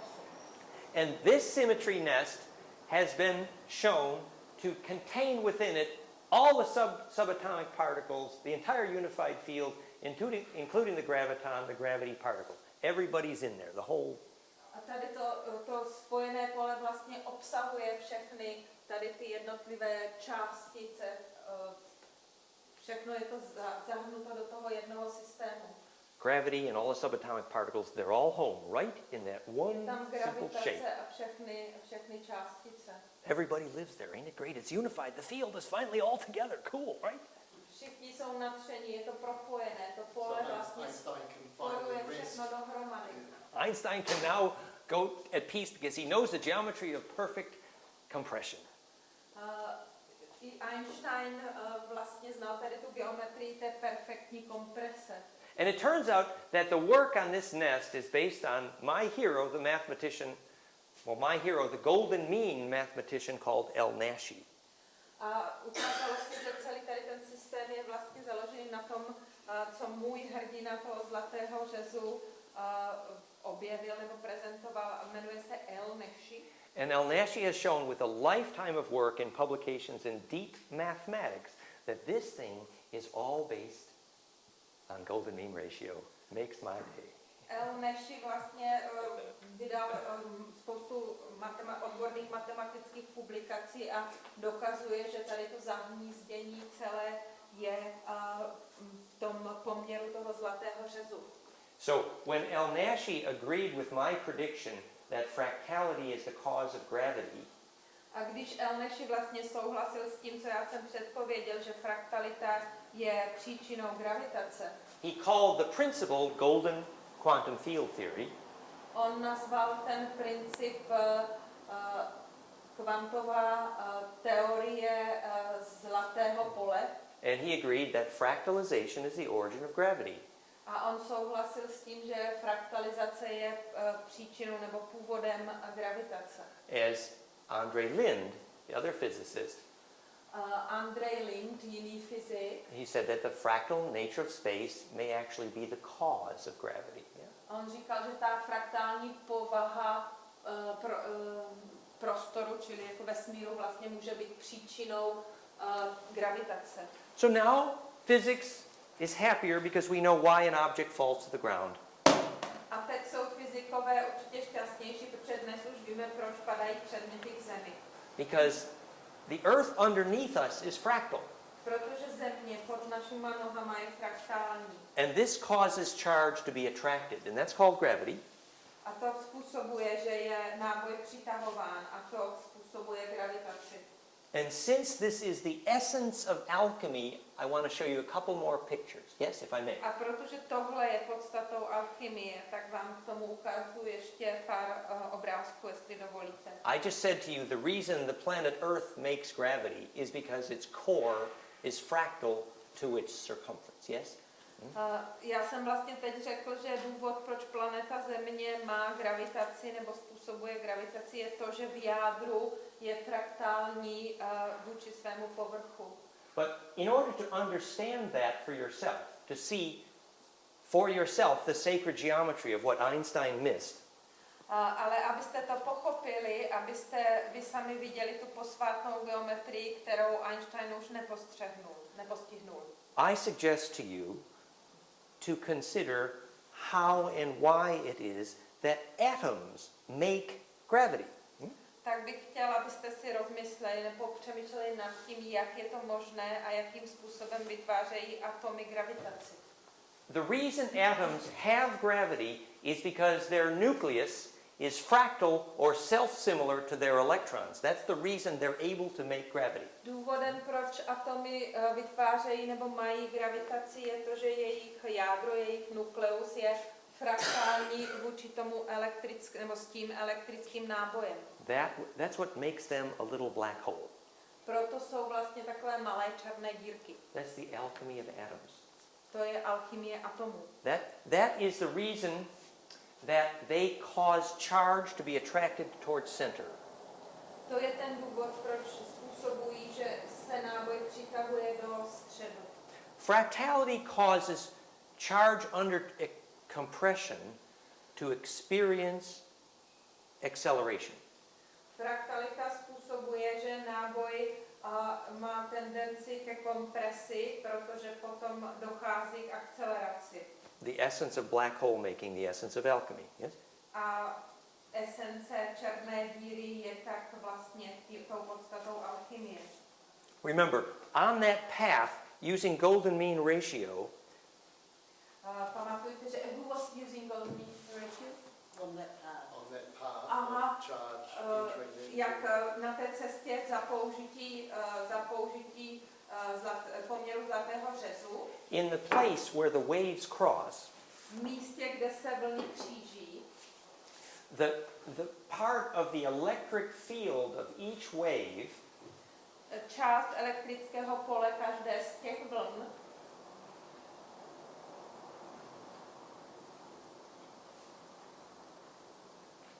because those waves cross in golden ratio, a protože se ty vlny kříží ve zlatém řezu, the waves add and multiply. se ty vlny vzájemně jak sčítají, tak násobí. This is our famous Grail animation. Yeah? Tohle je naše slavná animace Grálu. You see the top-down view of DNA here? Vidíte ten pohyb nahoru dolů DNA? Now, if I accelerate toward the side view, A když zrychlím ten pohyb do strany, pohled ze strany, you see the side. This is the electric field of the DNA. Yes. vidíte, tohle je vlastně elektrické pole DNA. So these waves, because they're crossing in golden ratio, Tady ty vlny, protože se kříží ve zlatém řezu, v poměru zlatého řezu. notice this is the side view of the cones into here. Tohle je vlastně ze strany pohled na ten konus. So, and every x, y, and z value of every vertex in the infinite nest Každá ta hodnota osy x, y a z, každý ten vertex v tom nekonečném spojování of the infinite fractal dodeca, ecosa, dodeca, ecosa, dodeca, ecosa. vytváří ten nekonečný fraktál dodeka, ikoza, dodeka, ikoza, The- dodeka, ikoza, e- Every x, y, and z value is a simple whole number multiple of golden mean ratio, yes? Každá hodnota těch os x, y a z je jednoduchou projekcí toho zlatého poměru zlatého řezu sčítání a násobení. So, in this pine cone shape of phase conjugation in DNA, Tady vlastně v tom tvaru té fázové konjugace DNA, as the waves add and multiply perfectly using golden ratio, jak se ty vlny sčítají a násobí perfektně za použití poměru zlatého řezu. the interference is all constructive. Je jejich interference všechna konstruktivní.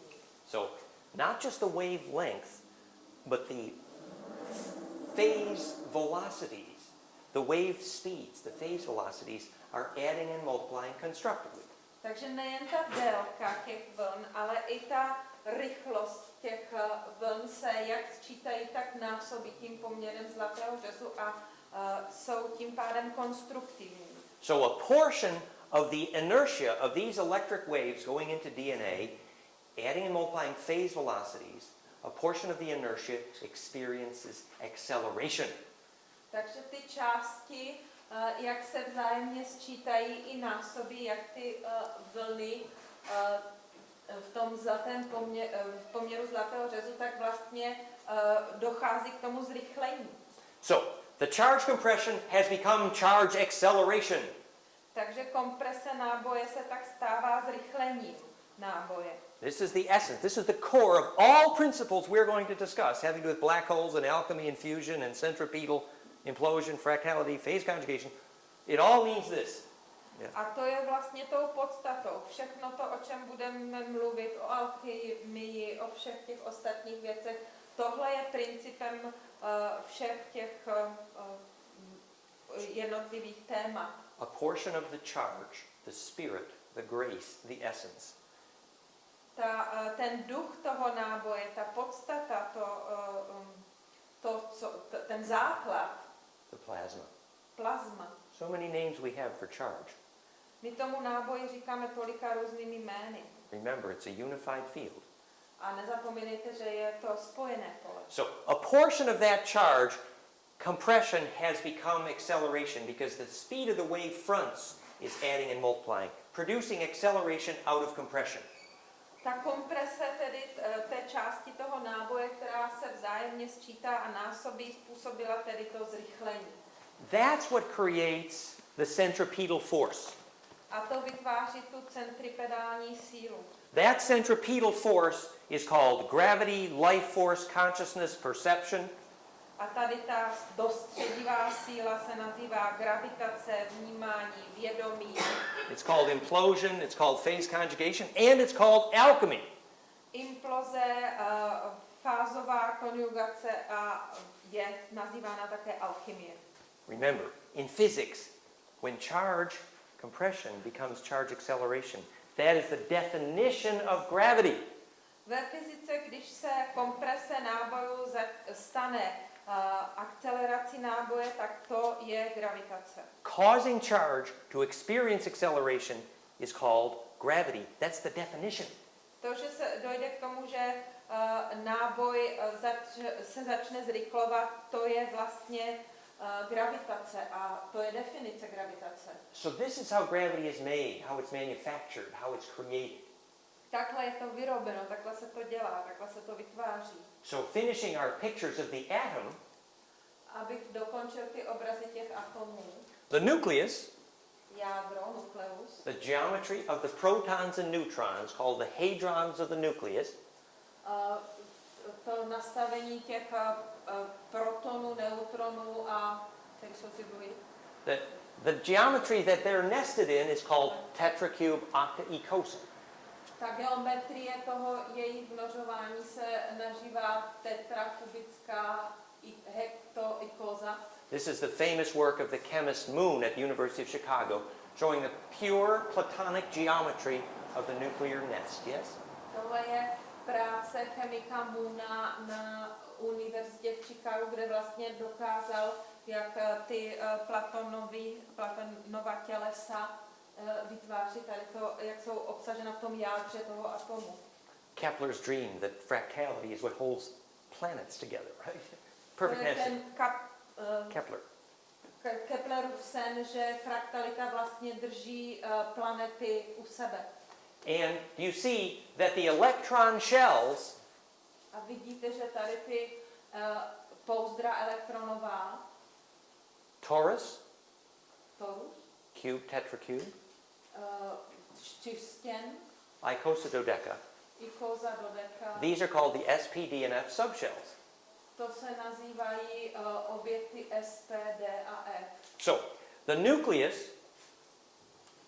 is fractal or self-similar to the electrons, Jádro je vlastně fraktální nebo podobné elektronům. and that's what allows the charge collapse that causes atoms to have gravity.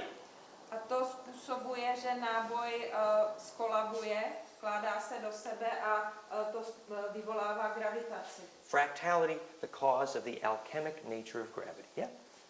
Fraktalnost nebo fraktalita je příčinou gravitace, alchemické povahy gravitace. Vincent, you want to say something, please? No, I just wanted to, if you could talk more about gold. Good. Role. Yes, a good time to do that. Byl tady dotaz na zlato a na tkaní do toho zlata. The simple chemistry of gold, very appropriate here at this moment, Je velmi dobré se teď zmínit o té chemii, jednoduché chemii zlata. gold is said to be noble and uncorrodable because O zlatu se hovoří jako o ušlechtilém kovu, který nerezaví, because superficially at the electron shell level protože povrchově na té úrovni těch elektronových pouzder. if you go through the SPDF subshells of the gold atom, Když si vezmete ty podvrstvy toho pouzdra S, P, D a F, atomu zlata, they're all filled. tak jsou všechny naplněné. So the charge bubbles, the plasma bubbles, called electrons, have perfectly filled the nest. Everybody's full and at home. It doesn't need anybody to fill the nest. Ten náboj bubla, jak se to tam pohybuje, tak je všechno perfektně naplněno. To hnízdo, to jádro je naplněno a už nepotřebuje nic jiného, aby ho to naplnilo. So to say it simplistically, Takže abych to řekl jednoduše, gold is the most, well, gold is of the most fractal of atoms because its nucleus and electrons are so perfectly full and stable, the nest is complete. Yeah? Zlato je jedno z nejvíce fraktálních materiálů, protože v tom jeho jádře všechny, nebo atomu všechny elektrony jsou úplně perfektně na svém místě, jsou přesně složeny, naplněny. The platinum group metals, the PGM, the Ormes group, Kovy ze skupiny platiny PGM, the platinum group metals, PGM, include palladium and gold. obsahují paládium a zlato. Lawrence Gardner has written many books on this. The Sacred Ark, on the Ark of the Covenant, for example. Lawrence Gardner. napsal spoustu knížek tady o tom. So the physical black hole alchemy of monoatomic gold and palladium Fyzikální geometrie a alchymie toho monoatomického zlata a paládia is because a part of the physics is that its outer valence electron shell is complete and dodeca. Část toho fyzického principu je, že ta vnější valence jejich náboje je kompletní, čili úplná a je dodeka. So if you could actually examine the outer D and F electron shell of gold, which are complete, they look like this. Takže kdybyste mohli prozkoumat tu vnější pouzdro toho atomu zlata, elektronu zlata, tak byste vlastně přišli na to, že vypadá takhle. And that's what enables gold to turn inside out like popcorn and be stable in the monoatomic state. Yes? Proto to umožňuje zlatu, aby se obracelo zevnitř ven jako popcorn, aby bylo v té své monoatomické struktuře naprosto stabilní. Ormes, the spice, monoatomic gold, later called Holy Communion. Yeah? Monoatomické zlato, koření, a později se to nazývalo, how was it later called? Holy Communion in church. Svatá hostie v kostele. It was served in a round white wafer. Podávalo se to jako kulatý bílý kulatá oplatka. And if you ate this white gold powder called the manna or the spice, a pokud byste snědli tady to bílé zlato, které se nazývalo mana nebo koření. in modern chemistry, it's called ormes, yeah? V moderní chemii se to nazývá ormy. Orthomolecularly rearranged monoatomic electron. Ormes. Yes, right? And so if you ate it, your eyes would turn blue and you would live forever. Když to budete jíst, tak budete mít modré oči a budete žít navždy. There was only one minor detail that they forgot to read the fine print on the side of the bottle that said it may cost you your soul. Right? May cost what? They forgot to read the fine print on the side of the bottle where it says, hazardous may cost you your soul. Aha, že zapomněli si ale při tom užití přečíst takový ten drobný nápis vytištěný na té lahvičce, že ano, ale když to sníte, může to způsobit, že ztratíte, že vás to bude stát duši. So this is an introduction to a very long story of how your ancestors, the Uru, the Draco, the Anunnaki, the Nephilim, they were addicted to eating that white gold powder, yes? Tohle je vlastně úvod k takové velmi dlouhému příběhu o tom, jak vaši předkové, Uru, drakové, Ananaky, jak vlastně oni byli závislí na tom, že jedli ten zlatý prach. Now, obviously, this is a big story. A to je samozřejmě velmi dlouhý příběh. But there's some parts of that story that are worth summarizing, yes? Ale je pár částí toho příběhu, které stojí za to shrnout. Your ancestors, Adam and Eve, were genetically engineered to be gold mining slaves as a byproduct of that Draco culture, yeah? Vaši předkové Adam a Eva byli geneticky vytvoření jako otroci v dolech na zlato, které potřebovala právě tady ta prastará dračí kultura, civilizace. But Enki, the guy you call Ra, is an Abraham. Enki, he snuck in some DNA and tried to make the whole experience have a soul again, to fix the DNA problem. Ale Enki, ten, komu se říká Ra, Abraham, tak jemu se podařilo ukrást vzorek té DNA a pokusil se to vytvořit znovu tak, aby zase znovu měli duši. Now, the story of Enki and those personalities you can read about. I have a book about it. We can play with that story later, but for now we're going to focus on the science. Ten příběh o Enkim, to si můžete přečíst. Já jsem o tom napsal celou knížku a můžeme si s tím později pohrát, ale teď se vrátíme zpátky k té vědě. The controversy over which there's lots of wars. We have plenty of wars over this, no problem. Je kontroverzi ty války. Měli jsme spoustu válek. Like, for example, the war in the Middle East. Let's take that as an example. Jako například ta válka na Středním východě, to je dlouhodobý konflikt. It's a residual war from that original story. Je to vlastně pozůstatek té války z toho původního příběhu. The Aryan, the Orion, the Orion. This is the story that settled in a place called Jerusalem, yes? Ty Ariánové, orionská civilizace. Dá se to. So in the place called Uru Asa El Em, which je to ty války, nebo oni se usadili na místě Jeruzaléma, místo, které se nazývalo Uru Asa El Em. the very words in Sumerian tell you what the place was for. Ty slova v sumerštině, nebo ten název přímo toho místa v sumerštině vám říká, k čemu to místo bylo používané. This is a war over the place where DNA can catch fire. Je to válka o místo, ve kterém může DNA chytit oheň. There's a name for that in Sumerian. It basically means something like Stargate. V sumerštině je proto slovo, které zhruba jeho význam je něco takové jako hvězdná brána. It was a place where you could get enough charge acceleration in DNA. Je to místo, kde je možný dostat dostatečně zrychlený náboj do DNA.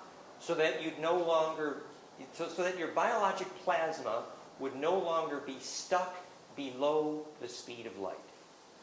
Aby ta plazma, kterou máte ve své DNA, už neuvízla pod rychlostí světla.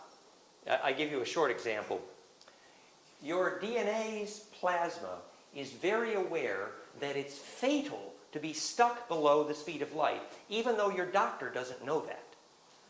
Vaše plazma ve vaší DNA ví, že je naprosto důležité, aby uvízla, to be below the speed, pod rychlostí světla, aby byla uchycená pod rychlostí světla, i když to vaši doktoři nevědí. So from a medical perspective, it is biologically mortal to be stuck below the speed of light. And your DNA knows it and your doctor doesn't.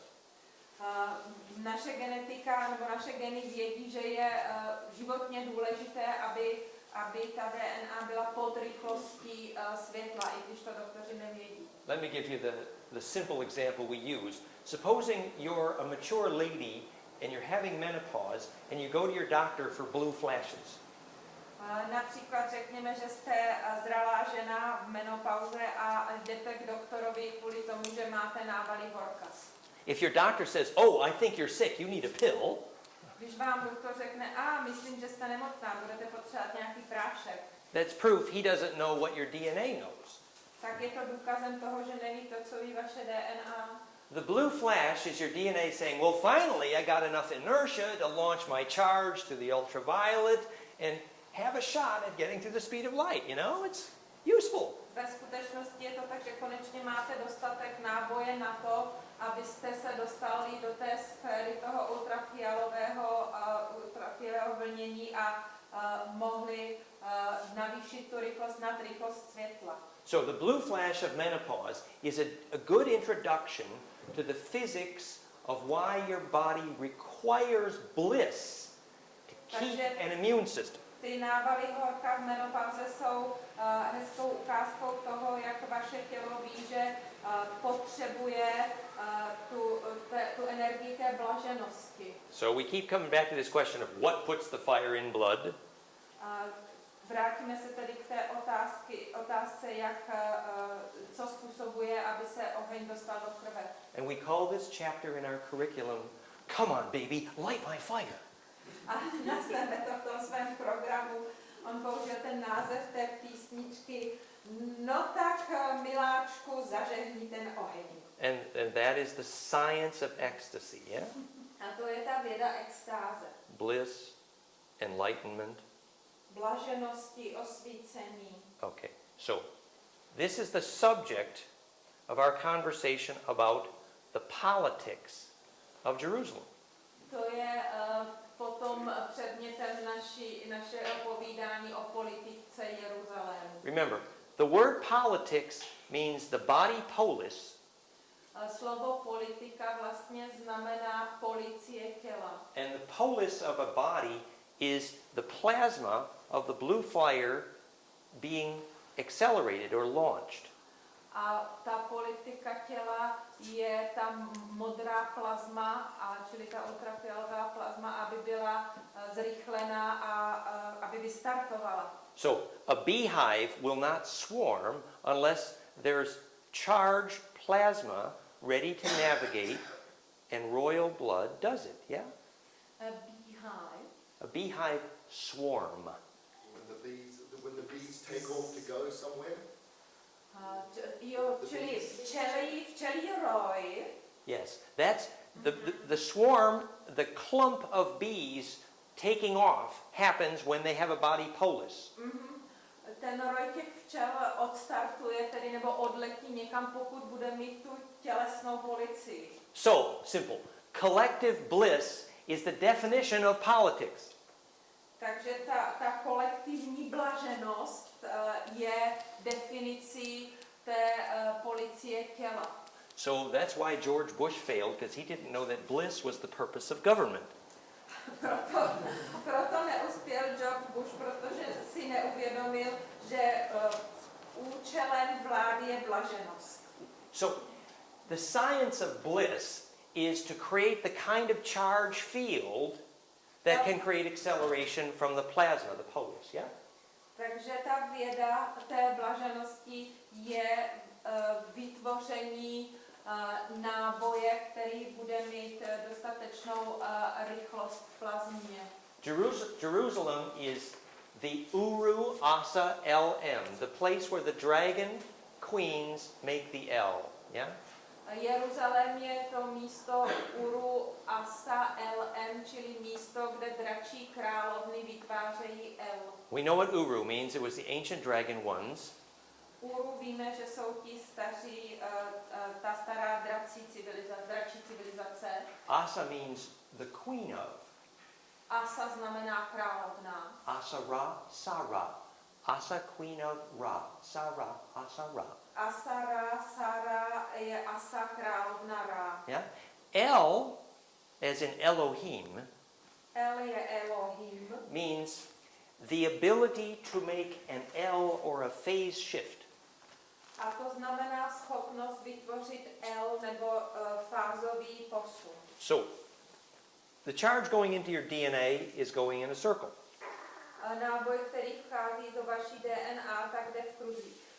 In physics, when charge goes in a circle, it stores inertia, and we call that mass. Ve fyzice, když se náboj pohybuje v kruzích, vytváří inertnost a my tomu říkáme hmota.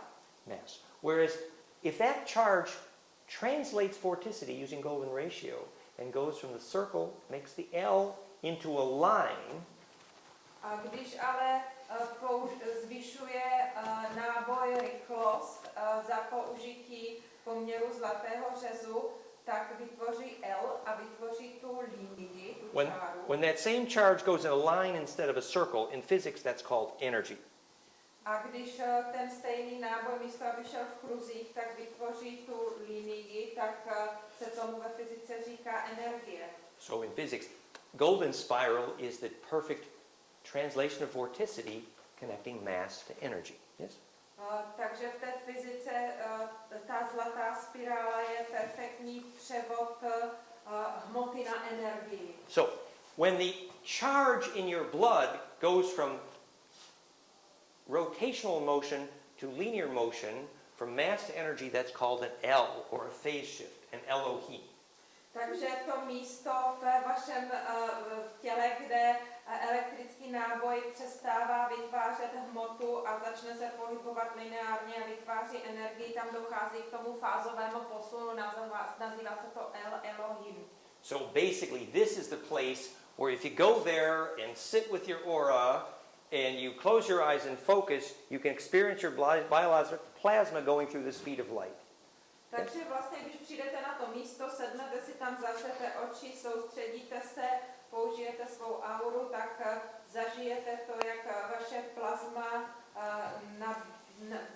nabíde té rychlosti světla.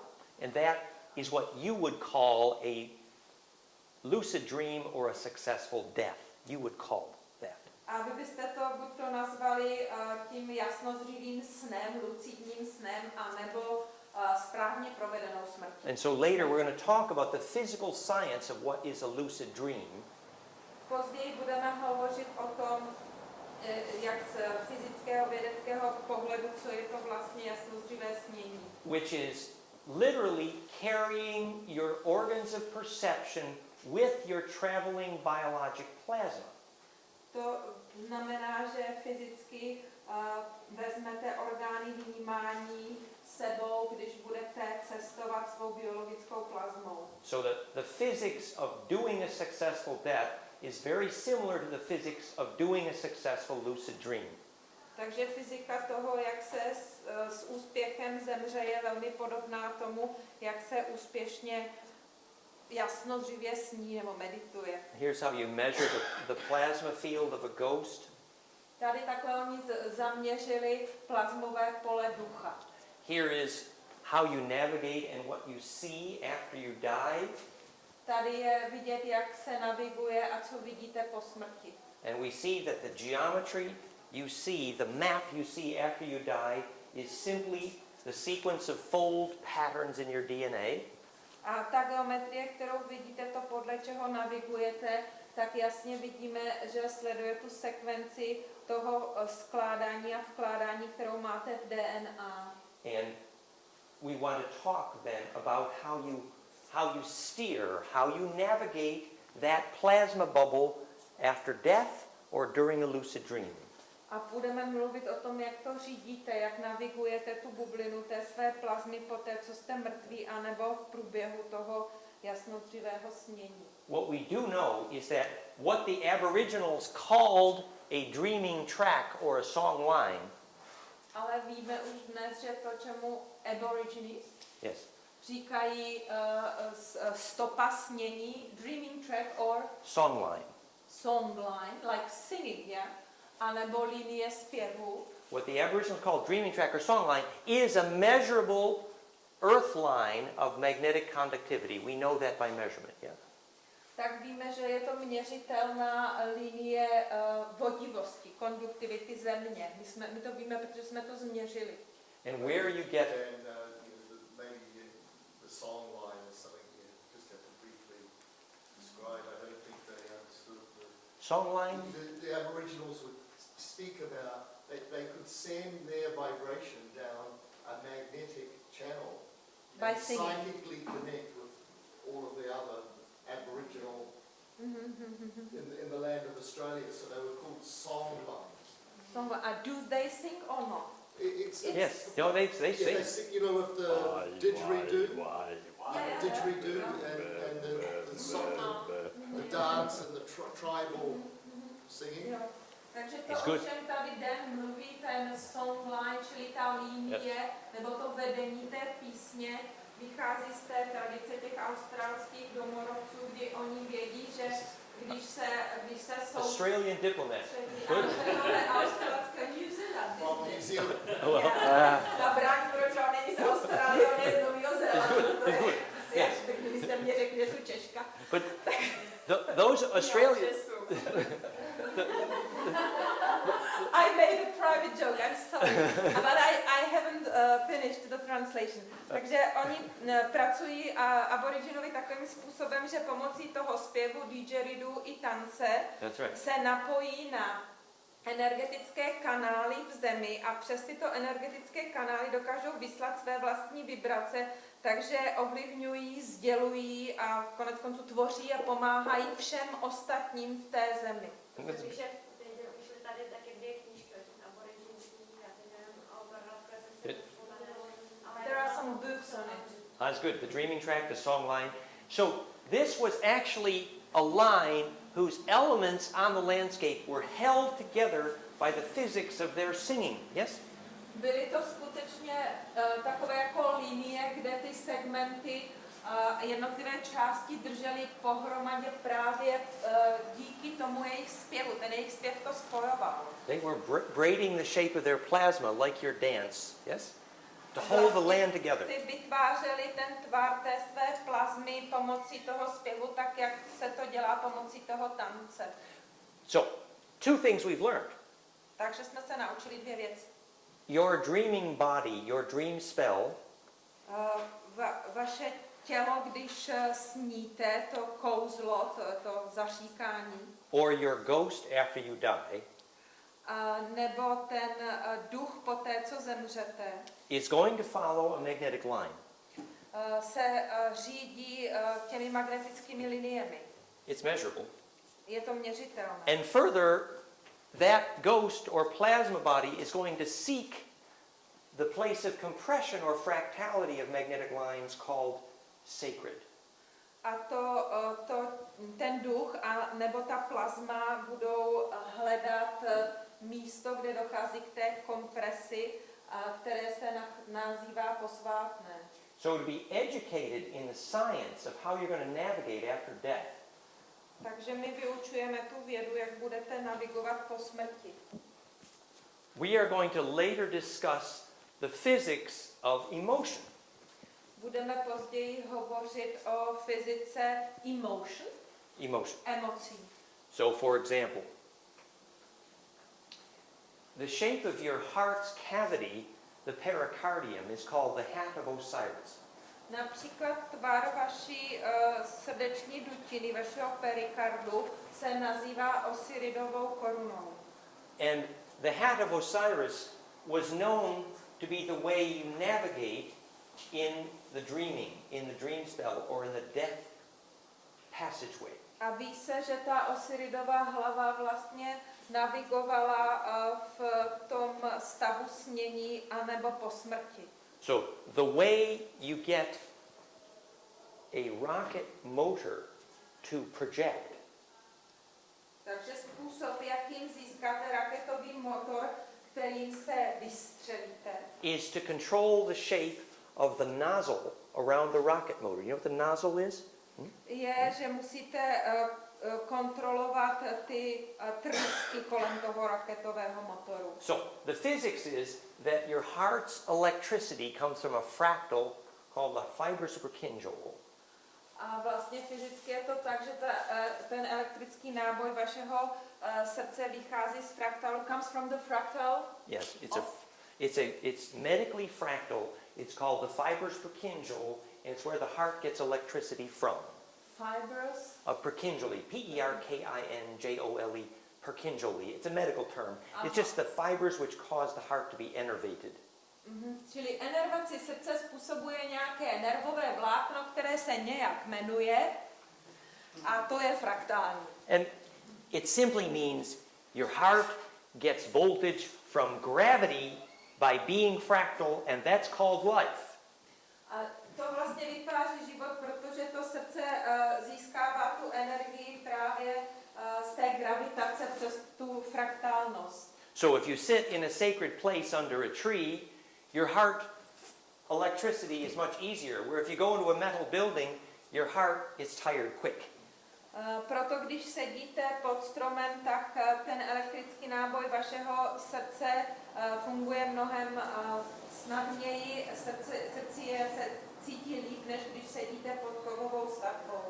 Introduction to the physics of fengshui Úvod do fyziky fengshui. is that you need a fractal space. Vlastně potřebujeme fraktální prostor, So your biology can suck in charge. aby mohla naše biologie do sebe nasávat náboj. That's why the map of your house needs to look like a rose, yeah? Proto musí mapa vašeho domu vypadat jako růže. And so, after death, if you've learned to shape the muscles of the pericardium, the hat of Osiris, Takže když se po smrti, pokud jste se naučili utvořit svaly vašeho perikardu do tvaru té Osiridovy hlavy. the pericardium is the nozzle that steers the rocket motor of your heart's gravity. Perikard je ta tryska, která řídí ten, nebo řídí jako ve smyslu řídí směr toho raketového motoru vašeho srdce. That is the physics of coherent emotion. A to je fyzika koherence emocí. So later, if we have time, we'll play with my invention, the heart tuner. Později, pokud budeme mít čas, tak si pohrajeme s tím mým vynálezem, a sice to je ten tuner pro srdce, ladička srdce. At the moment you feel love, V okamžik, kdy cítíte lásku, introduction to the bliss, which causes fire in blood, jste na začátku, nebo uvádí vás to do stavu blaženosti, který přináší oheň do krve. at the moment you feel that love, your heart's voltage, its harmonics become coherent. A v ten moment, kdy cítíte lásku, tak ten voltový náboj vašeho srdce, ta harmonie začíná být koherentní. Simple, your heart becomes a laser. Je to jednoduché, ze srdce se vám stal laser. If you learn the skill of the laser heart called coherent emotion, Pokud se naučíte, jak si vytvořit laser v srdci, to se nazývá ta koherentnost emocí, then you have trained the muscles of the pericardium to control the shape of the heart cavity. Vytrénujete si svaly perikardu, aby utvořili ten tvar té dutiny v srdci. In the same way that you can't focus your eyes unless you've taught the muscles of your eyeball, your retina, to change shape. That's the definition of focus. Zrovna tak nemůžete zaostřit oči, pokud vaše oční svaly nedokáží se hýbat a posunovat, a tomu se říká soustředění. So that's what controls the harmonics that come from your heart. A takhle vlastně to řídí ta harmonie, která vychází z vašeho srdce.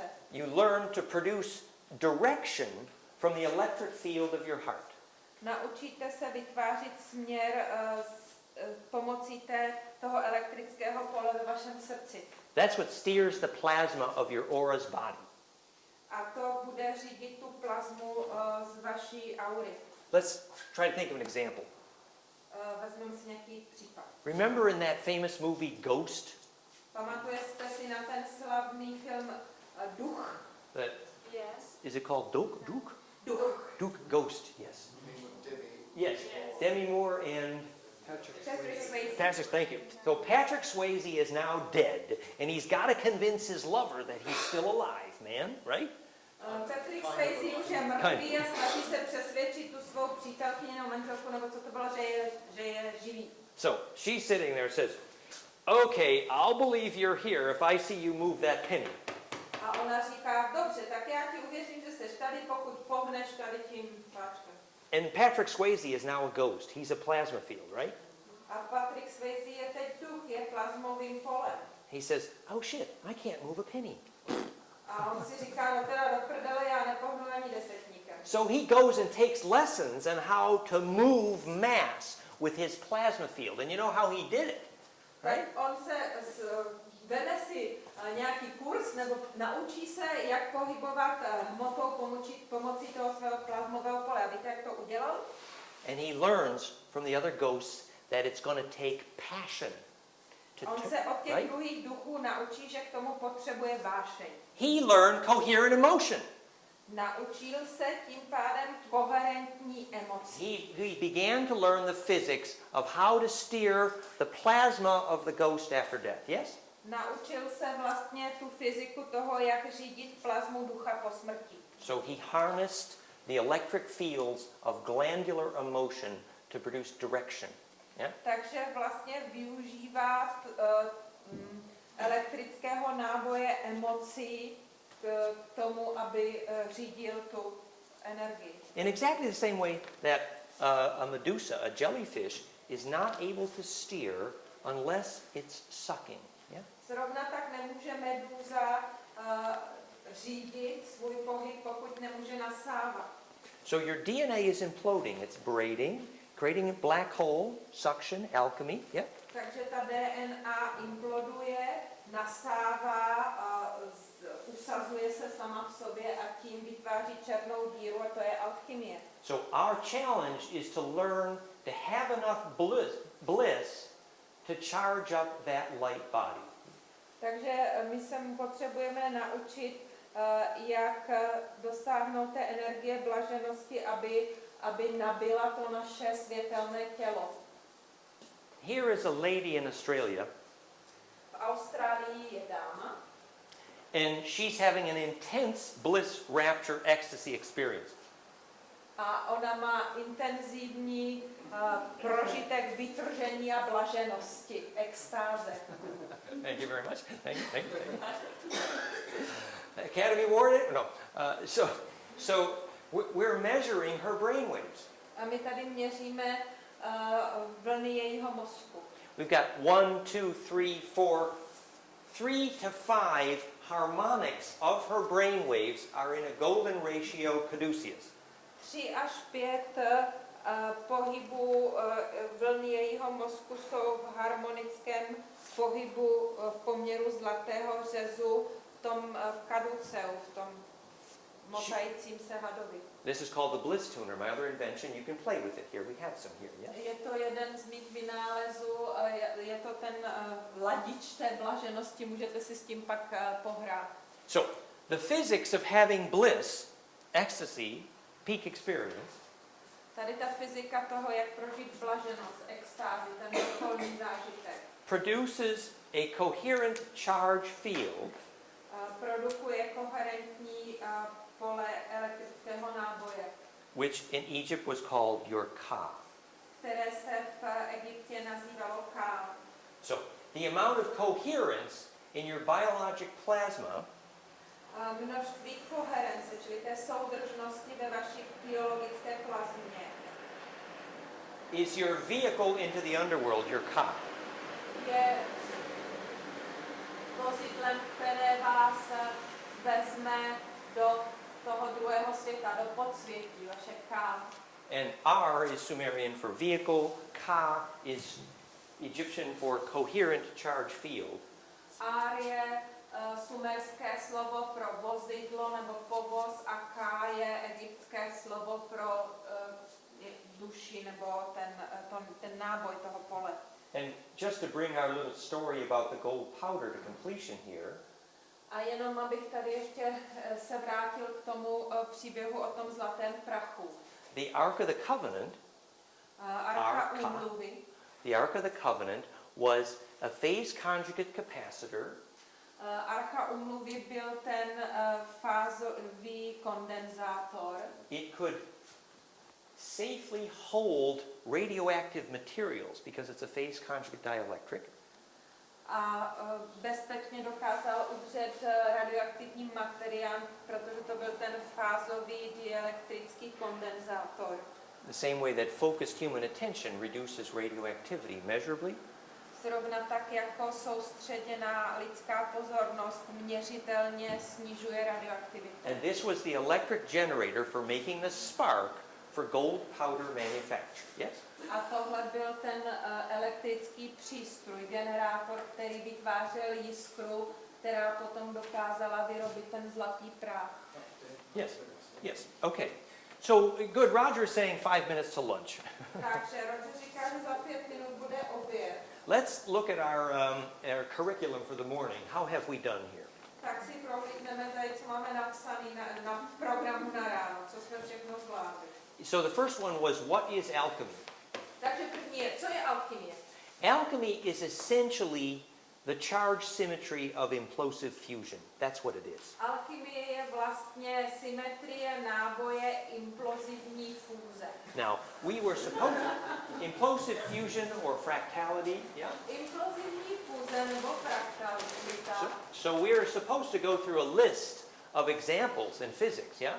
Měli bychom si tady projít takový seznam příkladů ve fyzice. After lunch we'll talk about Mercury and the Philosopher's Stone. Budeme hovořit po obědě o rtuti a kamenu filozofů nebo mudrců, se u nás říká. Talk about hydrogen and Brown's gas. Budeme hovořit o vodíku a nějakých plynech Brown's gas, implosive hydrogen, yes? nějaký implozivní vodík, Brownovy plyny. We'll talk about biologic transmutation, transmutation of atoms inside biology. Budeme hovořit o biologické transmutaci. Yes, which is the next subject here. You see, what is transmutation? That's where we're going. Takže to je to další, že jo? To je to, co je transmutace. And we've introduced you a little bit to the physics of human bliss and love. A malinko jsme taky udělali ten úvod k tomu prožitku lidské blaženosti a lásky. But you see that all of these examples are examples of a symmetry that produces implosive centripetal force. That's what alchemy is. Ale vidíte, že všechny ty příklady jsou příklady té symetrie, která vytváří implodující dostřednou sílu, která nastává, a to je alchymie. Now, I think we have done a little bit of nice introduction for what is the importance of gold. We started that A conversation, myslím, yes? že jsme také začali malinko hovořit o tom, jaký je význam zlata, že o tom jsme mluvili. And we talked a little bit about magnetism and lucid dreaming. We did get there, yes? A také jsme trošičku mluvili o magnetismu a tom jasnozřivém snění. And we did introduce the star map of Prague a little bit, yes? A trošičku jsme také udělali úvod té hvězdné mapy Prahy. But let's be clear, what we have not done is history of alchemy and the story of John Dee. We haven't been there yet. There's plenty of time for that. That's right. And also Vincent Bridges is Exactly. doing his first presentation Yes. this afternoon, and he'll be touching on that. Nehovořili jsme vůbec o historii alchymie, historii spojené s Johnem Dee, ale Roger poznamenává, že na to bude spousta času a bude o tom mluvit i Vincent Bridges odpoledne. Vincent was my teacher on the symmetry of John Dee and the angel alphabets and how that fits this picture. So I learned from Vincent. That's why I'm so happy he came. Cool. Vincent byl můj učitel, který mě učil o té symetrii a Johnovi Dee a tom andělském jazyce, a proto já jsem tak šťastný, že přijel. Yes, but so a couple minutes here. Any questions, comments, please? Máme tady pár minutek, takže máte nějaké otázky, nějaké komentáře, něco, prosím. Thoughts? I have a suggestion, because we're actually running. Oh, are we? Okay. That after lunch we got time then to do some questions. I think because that's going to generate a little bit more. If we do questions now, we'll be I see. stretching it. Okay, so think So of it your really questions. is lunchtime now, Yeah, folks. So okay. Takže Roger by navrhoval, abychom otázky nechali po obědě, aby jsme nenatahovali čas. So please remember after lunch, after the next session, we can certainly do some questions then. Questions Určitě most budeme welcome. mít otázky odpoledne během toho odpolední části. A couple of things I want you to. Of opposing cones that causes phase conjugation. Alchemy, yeah? Ta alchymie, ta fázová konjugace je vlastně tlakem na sebe vzájemně působících konusů. You know how in ancient sacred tradition, if two opposing triangles come together, you have the Star of David hexagram? V té antické nebo prastaré tradici ty dva trojúhelníky, když spojíte dohromady, udělají Davidovu hvězdu, hexagram. It's also called Antarian conversion. It's the symbol of Orion, opposing triangles, yes? Symbol Orionu, říká se tomu antarijská konverze. The image you could have in your head was if two pine cones were coming at each other tip to tip like this. Když si představíte, že dva to je jehla? Ne. So that Ty kóny prostě jdou proti sobě. Kužel, jak se to platí? Kužel je kulatý. yes. And so it's the approach of the two opposing cones of charge that causes conjugation and alchemy. And that's what we're looking for in your head. Takže hledáme v hlavě vlastně to, co způsobuje alchymii, což jsou teda ty dva proti sobě působící kužele, které vyvolávají tu konjugaci, to spojení. Remember, it's the perfect balance of the opposing beams of light or beams of charge. It's the balance point like two screws meet each other on a tip, yeah? Je to vlastně perfektní rovnováha dvou proti sobě působících paprsků, jako kdyby se dva šrouby potkaly tou špičkou. It perfectly matches our story of Orion and Arian.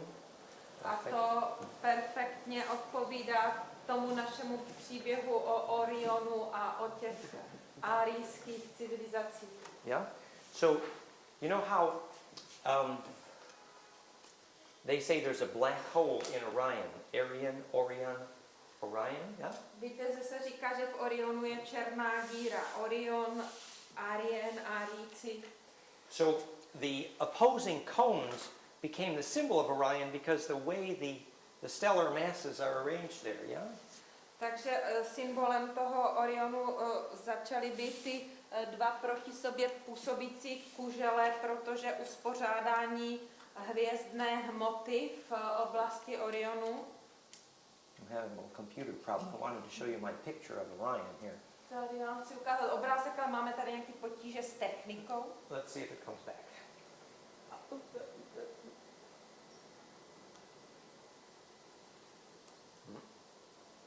Mabel's not happy.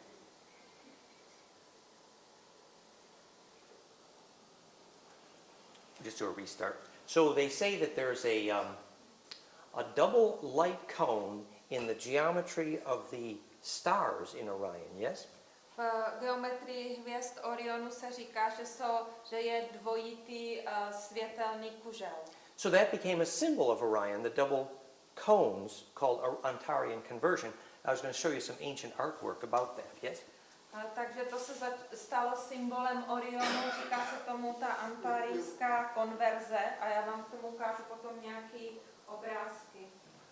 Where do they point out to? Is there some polar significance as to where the cones are? The center of the double cones is Mintaka, Alnitak, and Alnilam with the three belt stars. That's the center. Před těch dvou kuželů jsou ty tři hvězdy Mentaka, Alnitak, Alnilam, and Mintaka are the three belt stars. Ty tři hvězdy na tom pásu, a teď je jmenovali, jestli jste to stihli slyšet. And then you have Rigel and Betelgeuse. These are the edges of the cones. A potom ty konce toho kužele jsou ty... I just can't get the names of the... I don't know the stars. I'm sorry. It's common. Yes. But the mythology is, you know, like in Star Wars, Starbase 1 is the central belt star of Orion, actually. Víte, jak je to v té mytologii, jak jsou ty hvězdné války, tak ta hvězdná základna 1 je vlastně na tom páse Oriona. This is your go to the movies test for the day. See if you remember which movie this scene was from. Teďka vám udělám tady takový test toho, jak se díváte na filmy a schválně, jestli víte, v kterém filmu to bylo.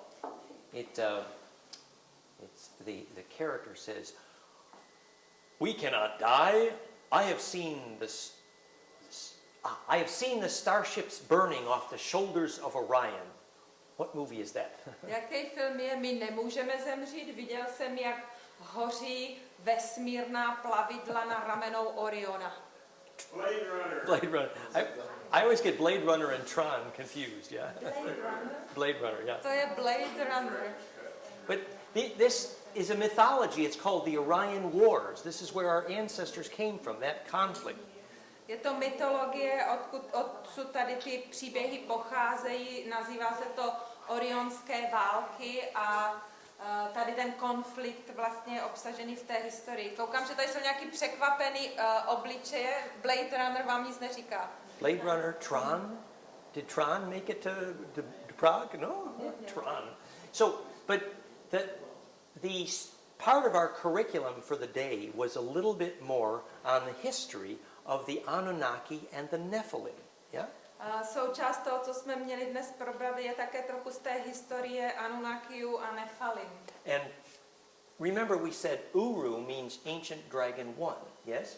A víte, že jsme říkali, že Uru znamená ten starý drak. Ancient dragon one. And in Christianity, in the church, you call these high dragon ancestors, one name for them is called the seraphim, yes? A v křesťanství se tady ty nejstarší dračí předkové lidstva, jeden z názvů, který mají, jsou serafové. And we're going to talk later about the two families of angels, Vincent Samore, the seraphim and the Ophanim, yes? A budeme ještě později mluvit o těch dvou andělských rodinách. Jedni z nich jsou serafové, jedni jsou Ophanové. The Ophanim meaning the bird tribe or the whirling ones. Ophanum znamená, že je to ten kmen ptáků, nebo ty, kteří že lítající. And this is Vincent's expertise here. He's my teacher on that question, yes? Ale o tom bude mluvit Vincent. On je na to expert a je mým učitelem. But here is the home of the seraphim, the high dragons at one later stage, Orion, yes? Tohle je domov serafů, čili těch nejvyšších draků, těch starých. Přišli tady z Oriona. So this is the ancient Japanese woodcut. Tohle je ta stará japonská sekera. Alnatak, Alnalam, Mintaka, Bellatrix, Betelgeuse. You don't need to translate these. It's okay. Rigel, Safe, the stars in Orion. That's all. To jsou hvězdy v Orionu. Koho to zajímá, ten si to najde. Yeah. You may find it. Yes, that's good. That's good. And from above, many people say that the pattern of those stars does make a golden mean spiral into the heart of Orion. Yes? A ze zhora říkají lidi, že tvar těch hvězd vytváří tu spirálu v poměru zlatého řezu v té Orionové harfě. And that spiral, if you lay that out on the plateau at Giza in Egypt, the three belt stars line up with the three pyramids in Egypt, you know. A když si to položíte na planinu v Gíze, tak ty tři hvězdy toho Orionova pásu jsou přesně v té konstelaci, v jaké jsou pyramidy v Gíze. So this is an ancient story among the Hopi. Tohle je pradávný příběh kmene Hopiů. That the star elders, the ancestors, came from here, Pleiades, Sirius, and Orion, yes? Že ty nejstarší naši předkové přišli z Plejád, Orionu a which is the third one? Pleiades, Orion and Sirius. A ze Syria. Yes, and the Hopi, the traditional elders, called that Peshmatan, which means the way of the nine, yes? A Hopiové tomu říkali Peshmatan, což znamená cesta, the way of the nine. The way of the nine, yes. Mm-hmm. Cesta devíti. Nine, like number, yeah. Yes, yes. Cesta devíti. And this became taught in ancient cultures in the political structure of the culture, which was always based on nine. A z toho vznikla politická tradice v těch starých kulturách, kdy vždycky ta politická struktura byla založena na čísle 9. The Anunnaki culture was called the Nine. Kultura Anunnakiů se nazývala 9. And later that was the Greek and Egyptian Ennead, the Nine. Potom egyptská a řecká Eneáda, And 9. it was why there were 9 roofs in the pagoda.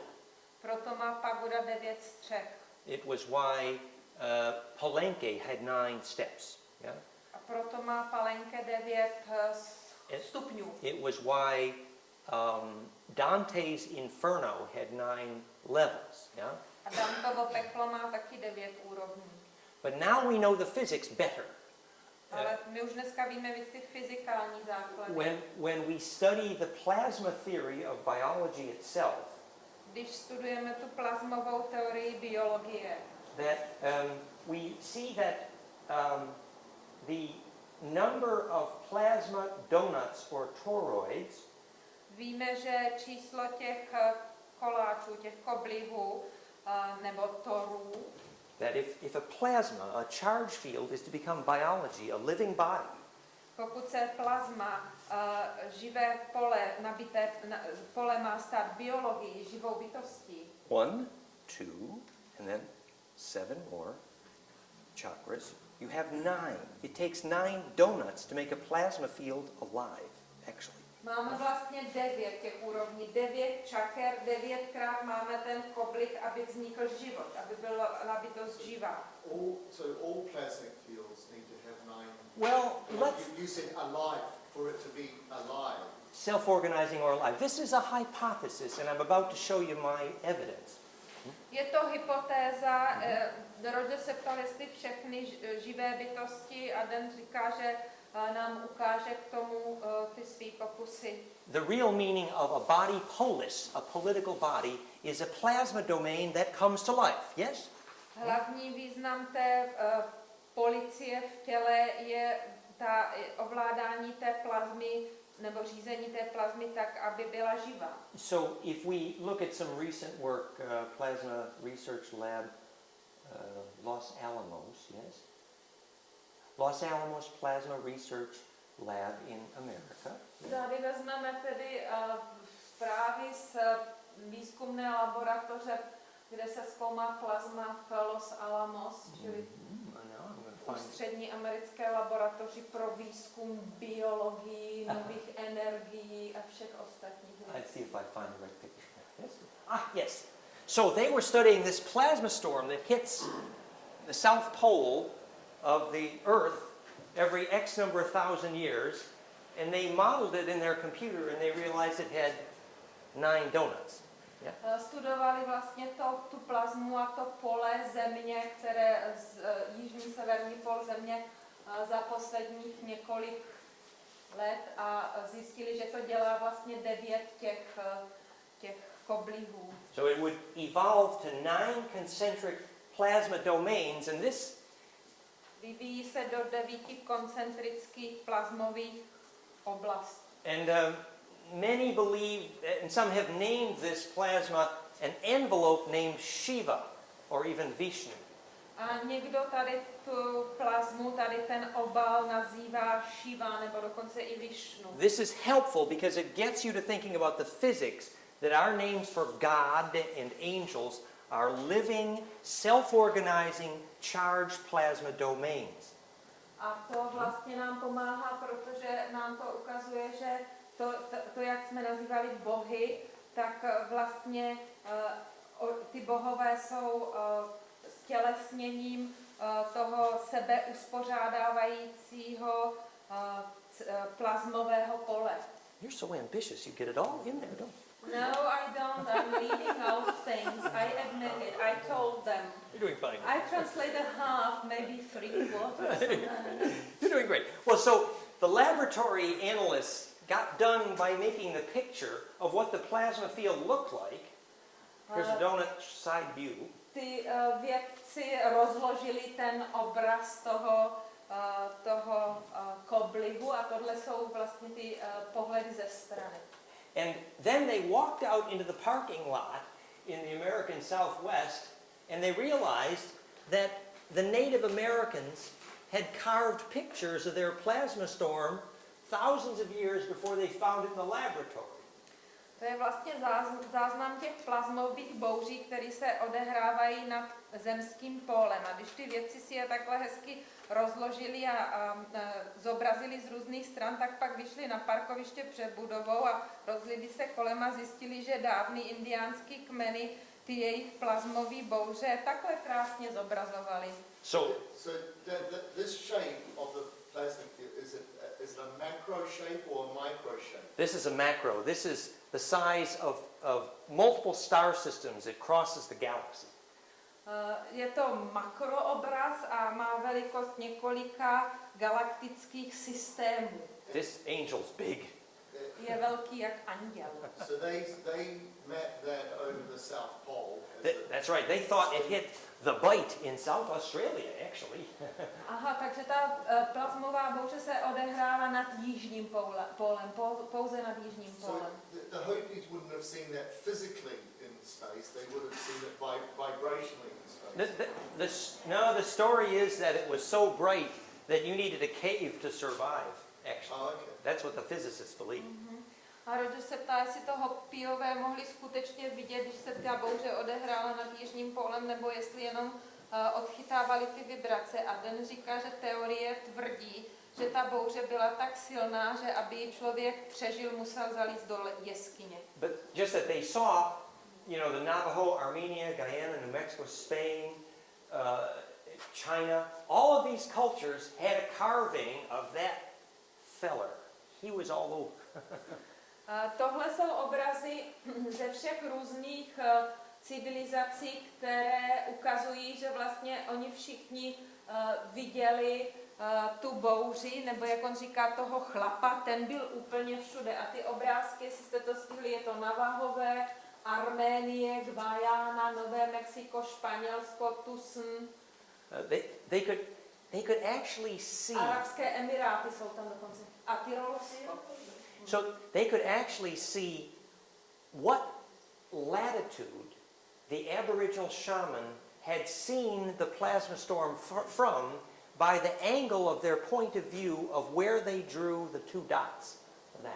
They knew what latitude. Taky dokázali určit, z jaké zeměpisné délky viděl ten starodávný šaman tu magnetickou bouři a odpovídá to tomu té poloze těch dvou teček vedle té postavy, která je vytesaná. So when did they predict that this last happened then?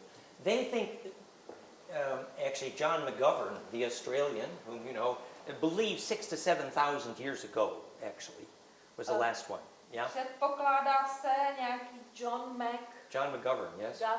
který je Australan, navrhuje nebo vypočítal, že k té magnetické bouři došlo před 67 000 let. It's like they're saying, the plasma storm's coming, who's going to steer this tornado?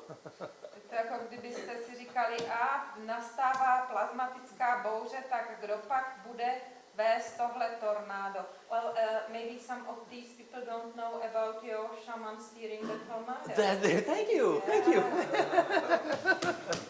Den nás tady před těma 3 lety učil, jak se vodí tornádo, tak ty z vás, kdo jste to neslyšeli, tak nevíte, co vám je. Remember, that's the advanced course. No, it's not. So, but truly, the ability to be part of that being is related to the Kundalini, the bliss phenomena, where you steer a very large plasma field, you see? Ve skutečnosti schopnost být součástí tady té obrovské bytosti je vaše schopnost řídit vlastní kundalíny, tu energii té blaženosti nebo té rozkoše, jak říká Radek, která vlastně dělá to živé pole, tu živou bytost. So you see how now we understand more why the Sri Yantra is 9 interdigitated golden ratio tetrahedron. Vortex cones meet, 9 of them, Sri Yantra, yes? 3 jantry dohromady dávají tady těch 9 kuželů stýkajících se dohromady a vytvářejících ten tetrahedron. So And there's the three-dimensional origins of the Sri Yantra. We were taught that by Pat Flanagan. Tohle je třídimenzionální zobrazení těch janter. And here is the movie The Last Nimsi. Did the movie The Last Nimsi make it to Prague? Už jste viděli někdo film Mimsy? Last Nimsi. I saw it on the bus to Prague on Tuesday. Já jsem to viděla v úterý ve Student Agency Mimsy. Neviděli jste nikdo? Mimsy se to jmenuje.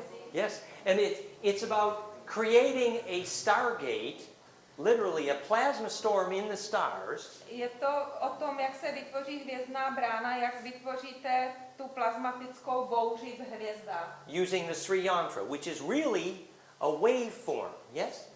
Za použití té, takže to nejsou tři jantry, ale je to Sri Yantra, pardon, Shri teda zřejmě. Sri Yantra vytvoří plazmatickou bouři, která vám otevře tunel ke hvězdám. Unfortunately, the slide isn't bright enough, but if you could see here, this is two opposing spider webs coming together here with a donut in the center. Yeah? Tady tohle, ono to není pořádně vidět, ale jsou to dvě pavoučí sítě, které se spojují uprostřed a vytvářejí ten koblih. So in that movie, the kids find out that you can create a stargate, a wrinkle in time, a perturbation in the power supply by using the Sri Yantra. A tam v tom filmu jde o to, že ty děti objeví, že použití té Sri Yantry umožní vytvořit hvězdnou bránu, perturbaci ve hvězdách, v energii hvězd, přístup. So when your ancestors, the Anunnaki, came here, their politics was based on the numbers 1 through 9 and where you appeared in that body, the way of the 9, yes? Když sem přišli Anunnakiové, naši předkové, tak jejich politická struktura byla založená na těch 9 úrovních a stejným způsobem jsme organizovaní. Just like you have 9 chakras, a body polis, a living body, depends on how much of that plasma field you have filled out in your own aura. Tak jako máme 9 čaker a ta policie těla zodpovídá za to, nakolik z těch 9 zdrojů dokážeme vyplnit svůj vlastní prostor, svoji auru. So when the authors of Star Wars learned from Phyllis Schlemmer this Orion history, they called it.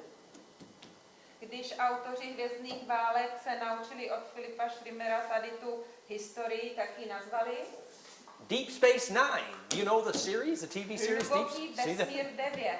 What is at the center of Deep Space Nine? Do you know? Co je Do you have that show? středu? I've heard it, but I haven't seen it. I know it exists. Did they ask, can you ask them? Deep Space Nine? Hluboký vesmír 9. A science fiction show?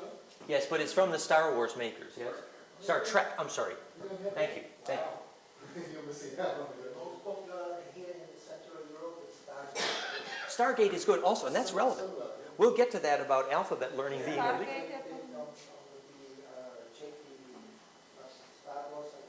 Ah, I didn't make it here. Stargate, if you want to. So isn't it not Star Wars? Is it this Enterprise? No, he's. I think Vincent's right. It's Star Trek. Star Trek, takže to je Star Trek a Star Trek tady jede. Ne Star Wars, Yeah, ale Star Trek. the Star Trek series produced Deep Space Nine. And in Deep Space Nine, your planetoid is valuable if. A v hlubokém vesmíru 9 je váš planetoid, má svou hodnotu pokud. If you're near the wormhole, you get to make good money. Pokud jste, má vysokou hodnotu, protože pokud jste blízko červí díry, tak dokážete vydělat hodně peněz. It's in real estate. Value is determined by location, location, and location. A ve skutečnosti je to taky tak, protože hodnota věcí je tvořena jejich umístěním. So Why was the value increasing the closer you get to the world? and that's the right question. That's the question we're talking about right now. A proč se zvyšuje ta hodnota tím, čím blíž jsou k té červí díře? So here's the solar system, right? Tohle je sluneční soustava, jo? And this is our real estate. A tohle, this is our Real estate. realistic. This is Takhle to je realistické, takhle Yeah. to pak je. and Ne? he- Real estate, aha. like, you know, the value, what the property, I'm deciding whether to buy this property. I'm checking the location for value. Takže tady je obchod s nemovitostmi a já teďka zjišťuju, kde je ta má nemovitost umístěná, jakou má hodnotu. And the solar system is at the throat of a light cone, you see? A solární systém je v hrdle toho světelného kužele. And that light cone is in a geometric relationship. A ten světelný kužel je v geometrickém vztahu. Here's the Orion star map, yeah? Tady je ta hvězdná mapa Orionu.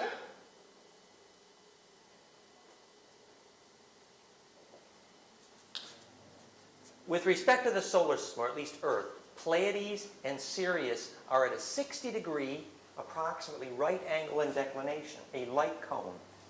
Ten světelný kužel, aspoň z pohledu Země, tak Plejády a Sirius tvoří úhel 60 stupňů.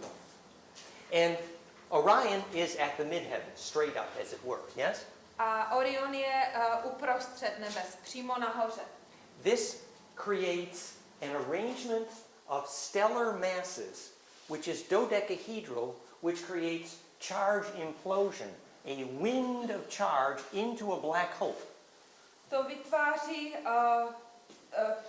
hvězdnou hmotu tak, že v tom kuželu dochází k tomu zvýšení té rychlosti toho náboje, k té implozi.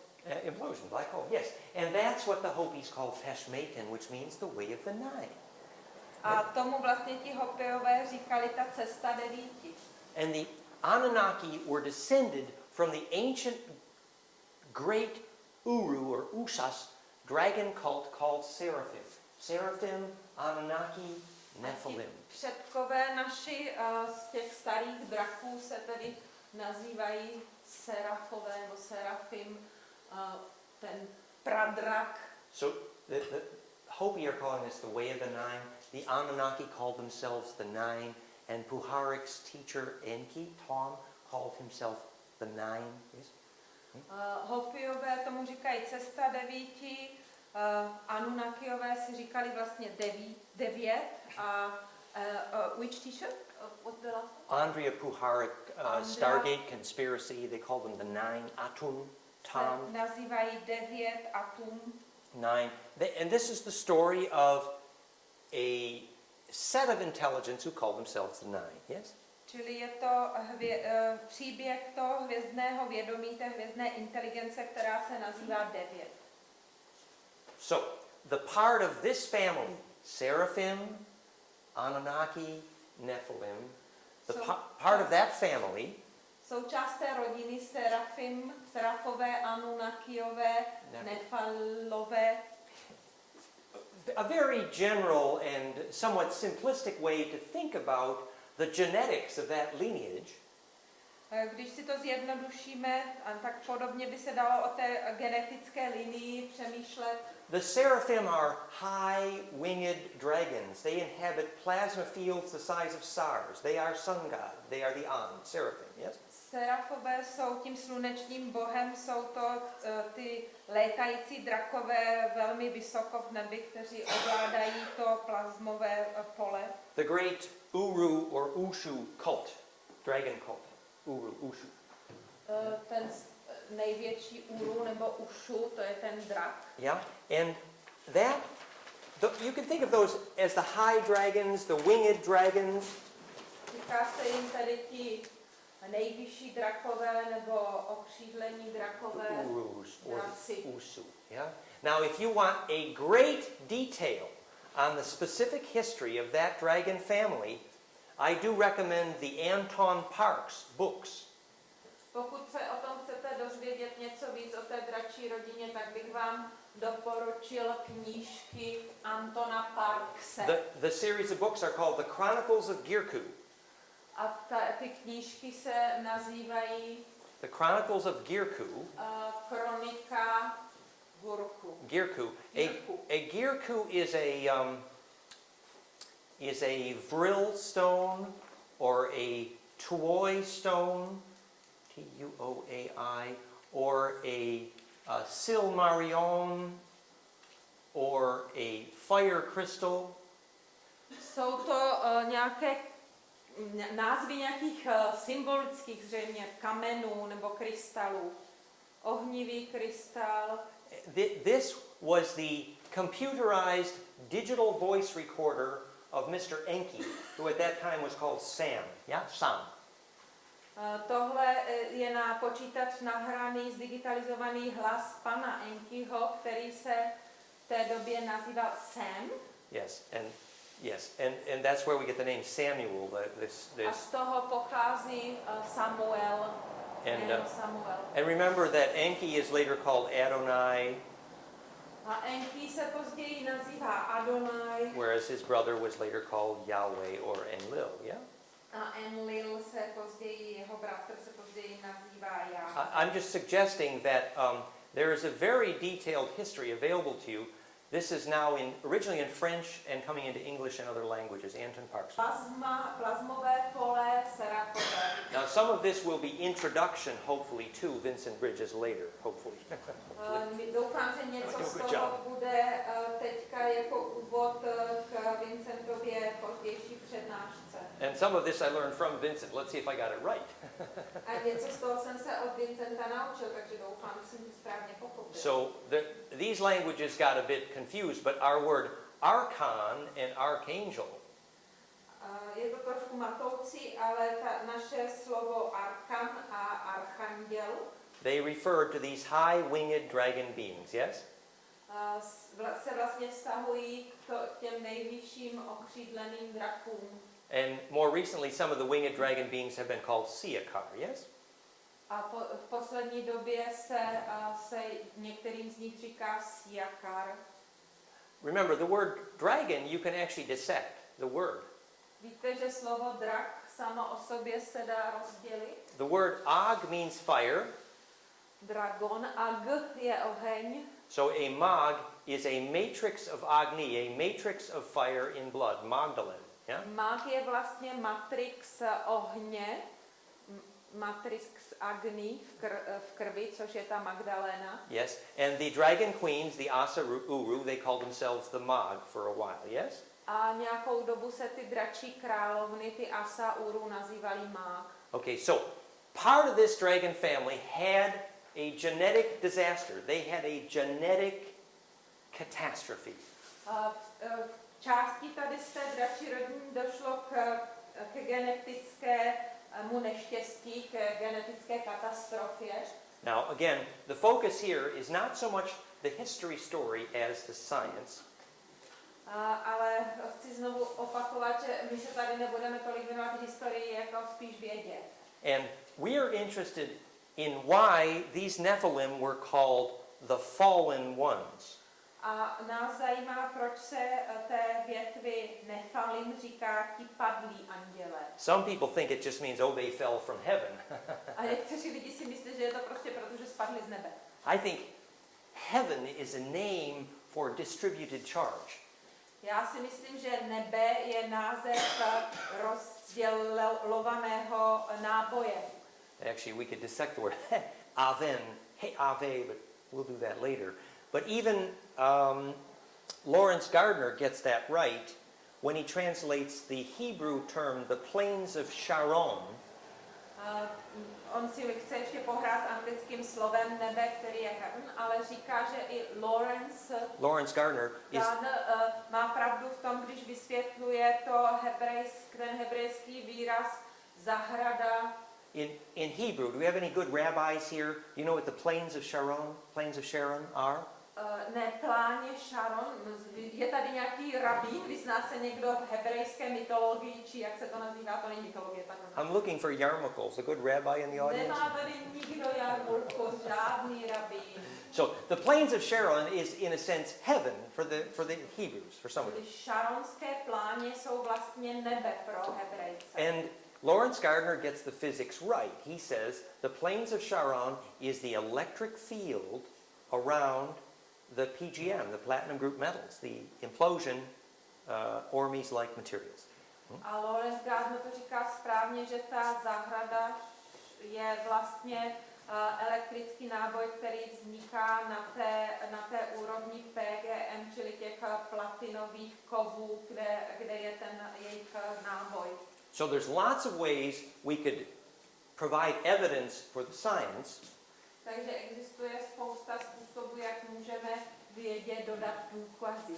But having studied this for most of my life, I strongly believe that the word fallen in fallen ones means those who's lost the ability to radiate charge, implode charge in their blood, in their DNA. Yes? Já si ale myslím, a studoval jsem to opravdu dlouho, že to slovo padlý vlastně znamená, že jsou to ti, kteří ztratili tu schopnost vyzařovat elektrický náboj, čili tu schopnost té imploze, kterou dostávají ten náboj do té své krve. And the whole reason I even bother telling this story A já tady se tím příběhem tolik zabývám proto, is to get you excited and motivated to do the homework, abych vás nadchnul a motivoval, abyste si udělali domácí úkol. which is to do the hygiene to get charge back into your blood. That's the point here. A já chci, abyste si udělali takovou hygienu a pokusili se dostat ten náboj zpátky do své DNA. So when your DNA stops imploding and stops radiating charge, stops doing the alchemy of the blood, Když vám DNA přestane implodovat, přestane vyzařovat náboj, přestane dělat tu alchymii v krvi, then you become the fallen ones. You got the problem. Yeah? stanou se z vás ti padlí, budete mít opravdu problémy. So the science and the hygiene of charge acquiring lifestyle is the point. Yeah? Takže ta věda a ta hygiena toho životního stylu, který vyžaduje elektrický náboj, nebo v podstatě náboj jakýkoliv, je to nejdůležitější. As far as I'm concerned, this whole history story is a short nightmare it'd be good to just wake up from. No problem. Yeah. Celý tady ten příběh z té historie klidně můžeme brát jako noční můru a když se chcete probudit a na všechno zapomenout, tak na to zapomeňte, to opravdu není problém. The whole history story is optional. Yeah? To je volitelné, můžete si zvolit, jestli tomu budete věřit nebo ne. It's good to know the story because you'll find memories in your own blood when you dig. Yeah? It's good. Je dobré si to přečíst, protože najdete vzpomínky ve své vlastní krvi o tomhle a to je fajn, to je dobré. But that's optional. What's not optional is to do the hygiene, to adopt a lifestyle to attract charge. To si opravdu můžete zvolit, ale co není volitelné, tak je potřeba, abyste zvolili takový životní způsob, který vám bude přitahovat energii, přitahovat vcucávat náboj. That charge that we desperately require to become immortal A ten náboj, který zoufale potřebujeme k tomu, abychom se stali nesmrtelnými, has been called so many names. ten dostal tolik různých jmen. It's been called chi, baraka, the spirit. Říká se tomu chi, baraka, duch. In church you call it grace. A v kostele se tomu říká milost. But I tell you, if you would like to meet this quality, you should learn about the symmetry, the sacred geometry of charge fields, of electric fields. That's how you learn. Ale já vám můžu doporučit, že pokud se o tom chcete něco dozvědět, tak se musíte naučit tu symetrii, musíte se naučit o tom energetickém poli. So that's supposed to be the climax of today's little song and dance. The curriculum is get motivated to do the hygiene for the lifestyle, to do bliss, ecstasy. Yes, truly.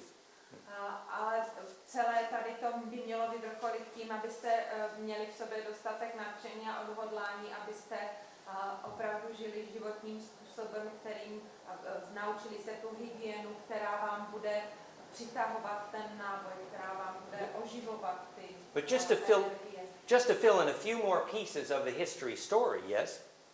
Jenom abych tady ještě doplnil pár kousíčků, co se týče toho příběhu o té historii. When the female-dominated dragon queen Asa Uru culture Když ta Asa Uru kultura dračí, která byla ovládaná dračí královnou, they had been producing psychokinetic babies by feeding them melatonin, serotonin-rich menstrual blood.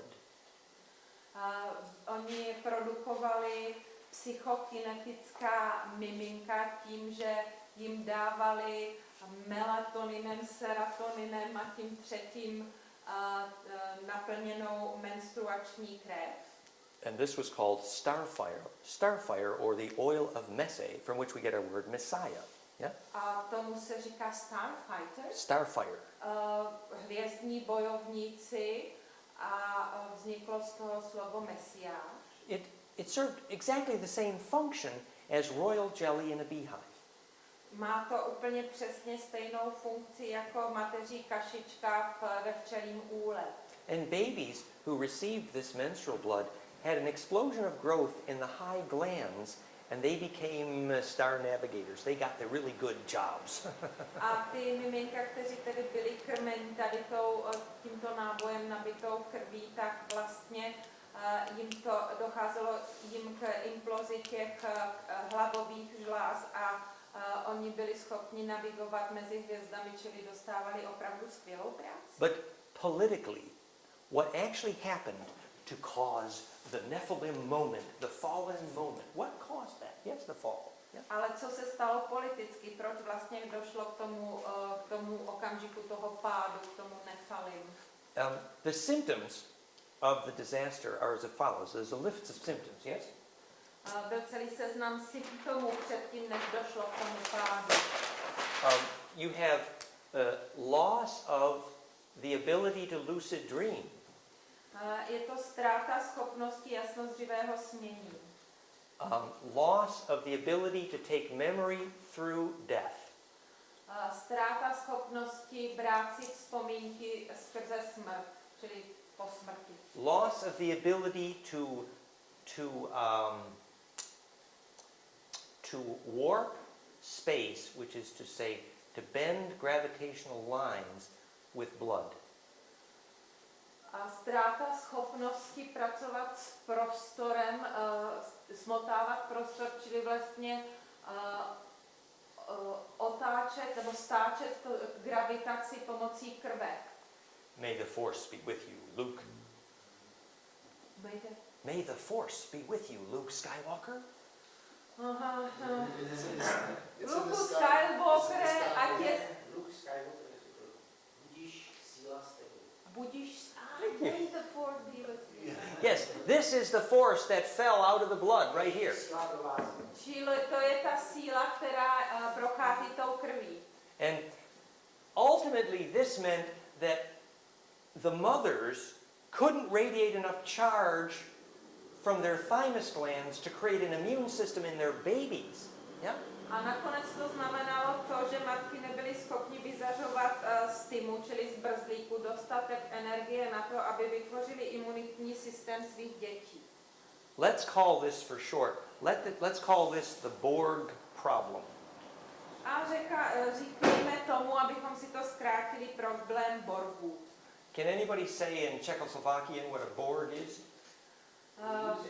You use the term. Good. A Borg is, it is a privilege to be assimilated. I am 7 of 9. It is futile to resist. No, tak předvedl mluvu Borgů. Well, it's like a mechanic, you know. Yes, machine culture. Machine culture. Exactly. Strojová It's kultura. mind control. Hive Hive mind. mind. Right. We call it a Borg we do in English. Yeah. The return of the Borgs. This is They are more and more frequent here. Yes. Alex says. This is George. And everywhere else on the planet. Yeah. Yes, George Bush's military budget is the Borg. Okay, just so you get the flavor. Vojenský rozpočet George Bushe je Borg. Isn't George Bush himself a Borg? We promised we weren't going to do any personality, so. Aha, že nebudeme se zatahovat žádný osobnosti. Já jsem se ptala, co George Bush, jestli taky není Borg. Okay, so let's not get personal. So, but the essence of the problem happens because the Vestal virgins who were producing the menstrual blood lost bliss. A došlo k tomu proto, že vestálské pany bohyně Vesty, které vytvářely nebo vydávaly tu menstruační krev pro ty mimina, tak ztratili Já už jsem to zase zapomněla. Blaženost, oni neměli přece rozkoš, blaženost. So this is for the same reason that the Czech culture would die if they did not have a way of teaching their teenagers to have a bliss experience. Je to stejné, jako by zemřela tady kultura Čechů, pokud zapomenou nebo nebudou vědět, jakým způsobem učit své dorůstající děti právě ten prožitek té blaženosti nebo té rozkoše. So the essence of culture is not wine and alcohol and crap and junk and that's not culture. Culture is the skill to teach your young people how to have bliss. That is culture. Kultura tedy není alkohol a kouření a drogy a bůh co všechno, ale kultura je v tom, že se umíme učit své děti, jak prožívat blaženost, jak prožívat rozkoš, jak prožívat extázi. In English, I don't know if this works in Czech, but we say the Shakers shake and the Quakers quake and the Sufis turn. What do you teach your children? No, doesn't work. Nothing like that. V angličtině se říká, že šejkové se třesou, quakerové se Quake, the Shakers shake and the Quakers quake. A what was the last one? And the Sufis. Sufisti se motají a jak učíte své děti vy? Že oni všichni se dostávají vlastně do toho stavu té extáze a v podstatě orgazmu těmahle pohybama. Jak to učíte děti vy? That was the subject of our last book. Well, some meant that our children are teaching us. That's good. I like it. Jo, to se mně líbí. So, but our last book was to try to show why biologically your immune system requires bliss experience, yeah? A v naší poslední knížce se snažíme vysvětlit, proč biologicky váš imunitní systém potřebuje ten zážitek té rozkoše. It's for this reason right here, yeah? A je to přesně tady kvůli tomu. Your biology gets more fractal. Ta biologie se tím stává, ten biologický systém se tím stává více fraktální. You learn to attract charge. Naučíte se přitahovat náboj. And that ability to make your own juices of bliss is the definition of self-empowerment.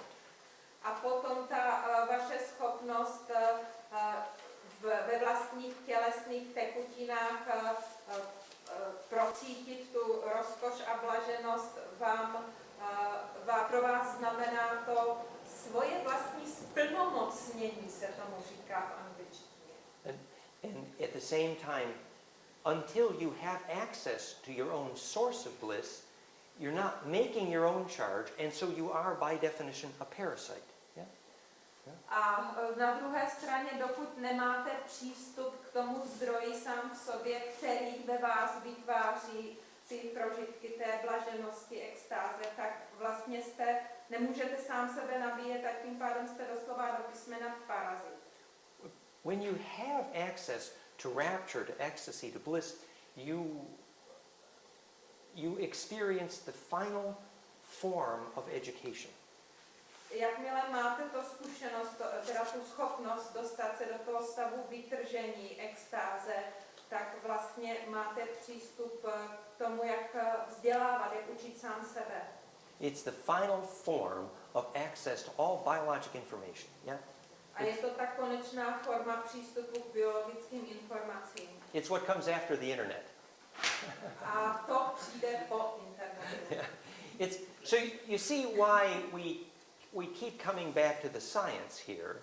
Vidíte, proč se pořád tady vracíme k té vědecké stránce? It's what makes it true. Yeah? Díky tomu je to pravda.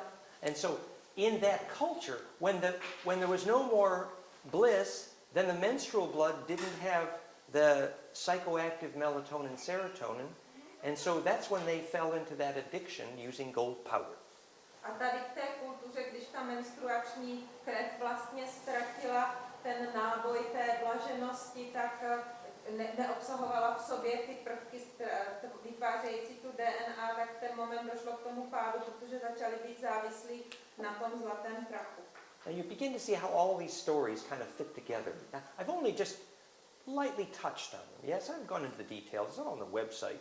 vidíte, že jak nám tady všechny ty příběhy dohromady dávají ten jeden celek, jak se jeden na druhý navazují. Já jsem se o nich jak zmínil, nepůjdu do detailu, to všechno najdete na netu. Our website is goldenmean.info. A naše internetové stránky jsou goldenmean.info. Tečka. Dot. No. It's nicer, isn't it? Maybe it is. So, do we kind of understand the Storaltothemori, or the basis of why we told the story? Chápeme všichni, co jsme se měli naučit, tu moralitu toho příběhu, ten základ toho příběhu. So, well then, to kind of connect some of The dots. the themes and the dots that you've Yes.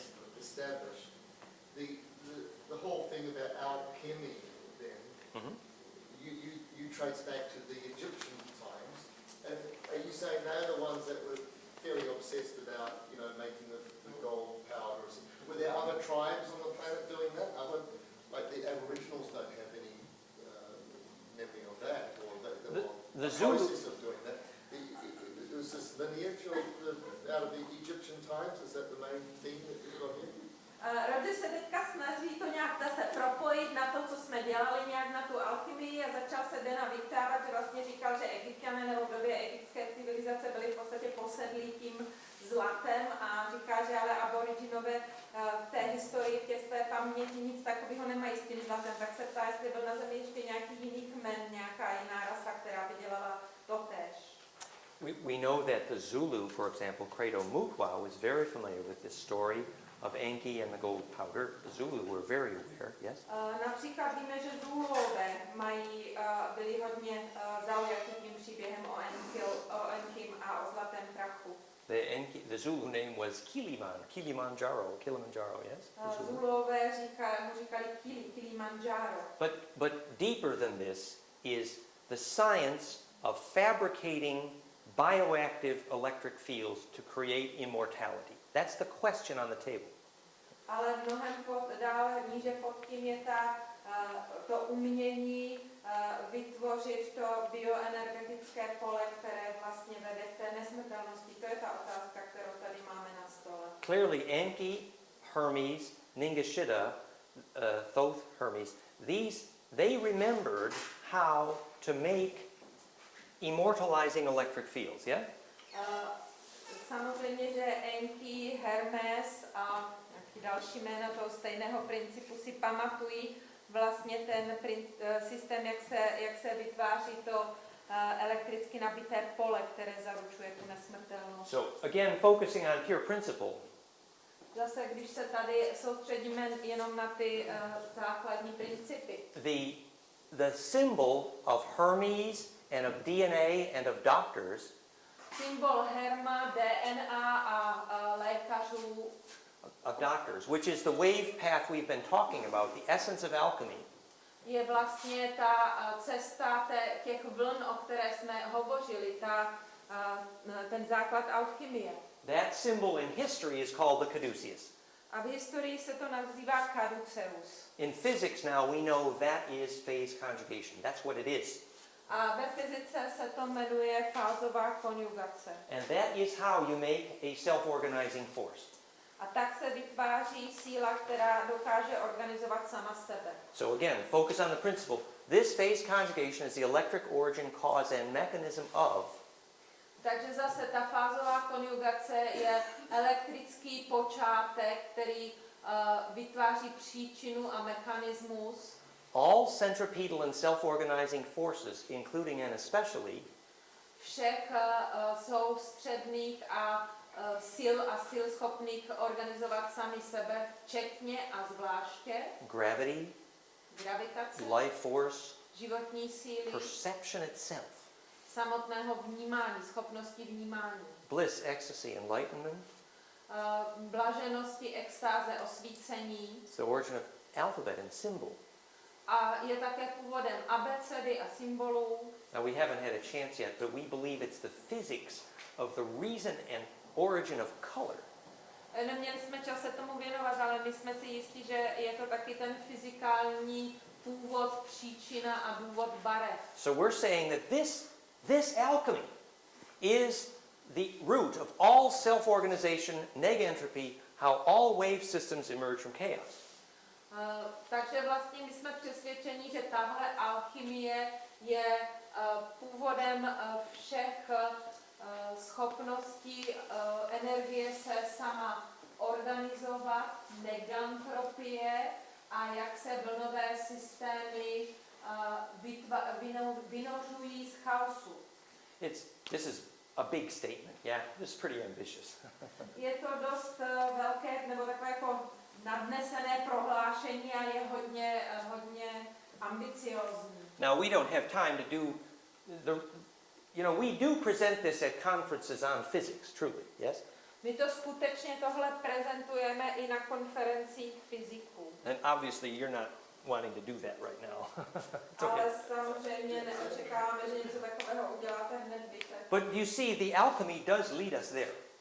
Ale jak vidíte, tak ta alchymie nás k tomu přivádí. Go ahead, Roger. So, well, I was just thinking of time. Yes. So you had some things that you had up on that you wanted to cover in this session. Yes, well, some of the basic components of what modern alchemy, in the last 500 years. some examples what I was going to do from. And then don't forget we're squeezing in Right. Valerie's. So how much time do I have at the moment, Roger? 5 minutes. Oh, really? Okay. Well, the only. Tady byla diskuze o tom dalším programu, že se chtěl zmínit ještě o té nedávné historii alchymie posledních 500 let a že jsme trošku spěchat s tím časem, protože chceme ještě pustit to video. Yes. Now, Roger had assigned me to talk about this afternoon fold symmetries, your DNA. We did that. We introduced the physics of angelic forces, and we talked about Ka in Egyptian philosophy. So we've talked about those three. Aha, takže když máme ten program, tak jsme o těch prvních třech bodech mluvili o tom skládání symetrie v DNA, o fyzice andělských sil a o Ka v egyptské historii. So we covered that much, and then understanding the fractal universe, we talked about the fact that it's fractality even in the arrangement of galactic star masses that creates stable gravity. So fractal universes, we did talk about a bit. O fraktálním vesmíru jsme hovořili aspoň v tom smyslu, jak vlastně ty velké galaktické systémy díky té fraktálnosti jsou stabilní. And we talked a little bit about understanding the principles of immortality. A také jsme malinko hovořili o tom, jak máme chápat ty zásady nesmrtelnosti. Like, the place where you get born and where you die needs to be a sacred place or fractal, and a hospital is bad news. It's generally a nightmare for that. Místo, kde budete pohřbeni a kde zemřete, by mělo být fraktální a určitě to není nemocnice. Because your immortality depends on your plasma at death learning to find the place where you can achieve distribution of charge. Yes? Vaše nesmrtelnost závisí na tom, aby vaše plazma v okamžik vaší smrti dokázala najít místo, ve kterém můžete přijmout ten rozdělující se náboj. Tomorrow we're going to talk about fractality in biologic architecture. Yes? Zítra budeme hovořit o fraktalitě v biologické architektuře. The real alchemy of making life force in a building. Yes? Skutečná alchymie toho, jak ze životní síly vytváříme budovu nebo to postavíme. And we're going to talk about how the charge fractality in air makes sacred space measurable. Yes? A také budeme mluvit o tom, jak náboj ve vzduchu na posvátných místech umožňuje jejich měřitelnost. But just to summarize the principle, sacred architecture is the place where charge is made fractal, yes? Posvátná architektura je místo, kde se ten náboj stává fraktální, že? So that's where you need to be to die successfully, otherwise your aura becomes scrambled eggs. That's why you do not want to be in the electrosmog of a hospital for... To je místo, kde byste měli být v okamžik smrti, jinak se z vaší aury stane míchaný vajíčko a budete trpět vším tím elektrickým smogem v nemocnici. For birth or death, it's bad news. Ta nemocnice je na narození i na smrt velmi špatné místo. Do not trust your spiritual life to a hospital where they do not know what life force is. That is a mistake. Truly. Nesvěřujte svůj duchovní život nemocnici, kde nikdo neví, co to je životní síla. If they knew what life force was, then the hospital's magnetic map would look like a rose. If it doesn't, they don't know what life is, and you shouldn't trust your life to them. Allopathic medicine's okay for like breaking an arm, but Kdyby rozuměli tomu, co je životní síla, tak by elektromagnetické pole nemocnice vypadalo jako růže. A to oni určitě nedělají. Alopatická medicína je, čili klasická medicína, je dobrá v případě, že si zlomíte ruku. so we'll play with that tomorrow. But just to say that introduction to the principles of immortality is to get your spirit, your plasma, into a place where it can unpack. And that's what fractality does. And that's what alchemy is about. Mluvili jsme tedy o tom principu té nesmrtelnosti. Jedná se o to, že musíte svůj elektrický náboj, svou plazmu dostat do místa, kde se může rozevřít, rozložit. A to jsou ty posvátné prostory. Budeme o tom hovořit ještě zítra. Now, we were going to talk some about history of experiments in alchemy with the philosopher's stone and mercury, some experiments. Budeme hovořit ještě o té historii a pokusech v alchymii s fosforem a s kámenem mudrců.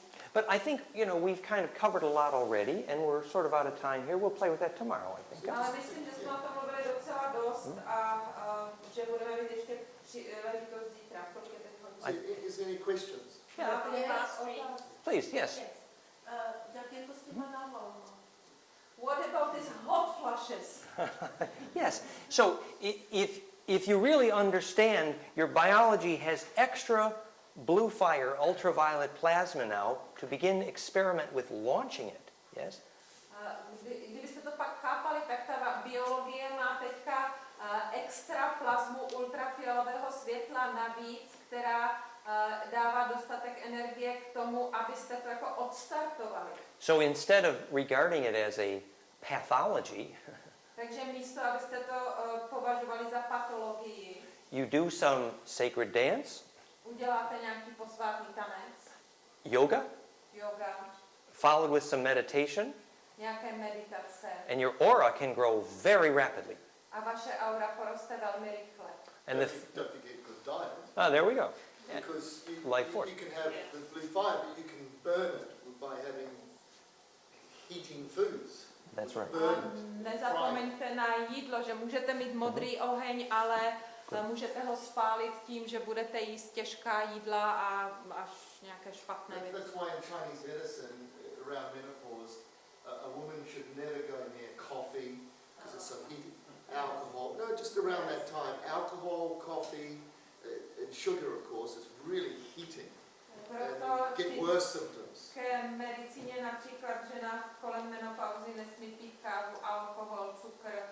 V té době je to hrozně ohřívající a vlastně to ještě přidá hrozně moc horka. Yes, and much of the definition of spiritual success is whether your aura is fed, truly. Yeah?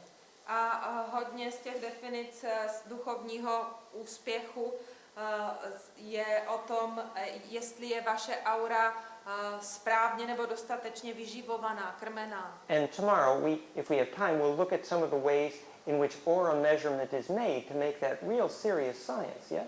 I think there was another question over here, Paul. Yes. In regards to the bliss, is there a difference between individual creation or like a partner creation or group collective bliss creation? Tady je otázka k tomu prožitku, té extáze, té blaženosti, jestli je rozdíl mezi tím, když si to vytváří člověk individuálně, nebo když je to jako skupinový prožitek. It's a wonderful question.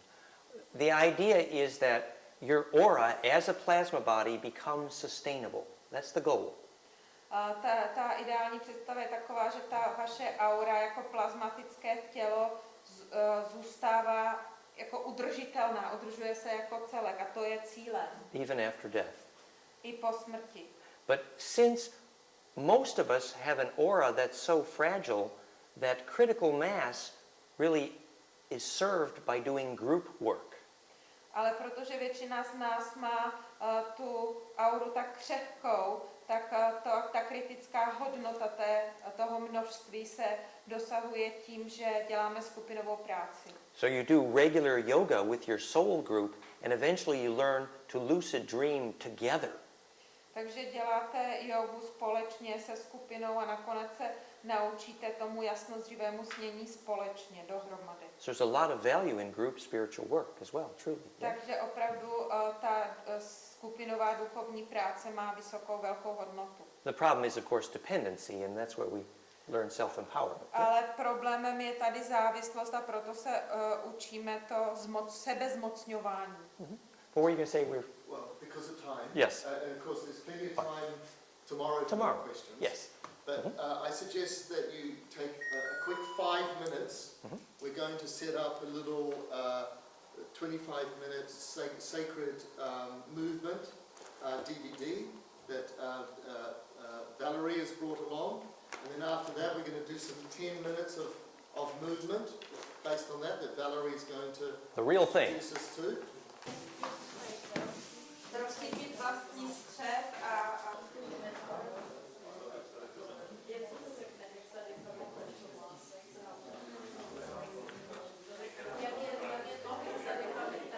ne, to je edron, to je stěn vlastně, jo? Jenom to slyšela slovo,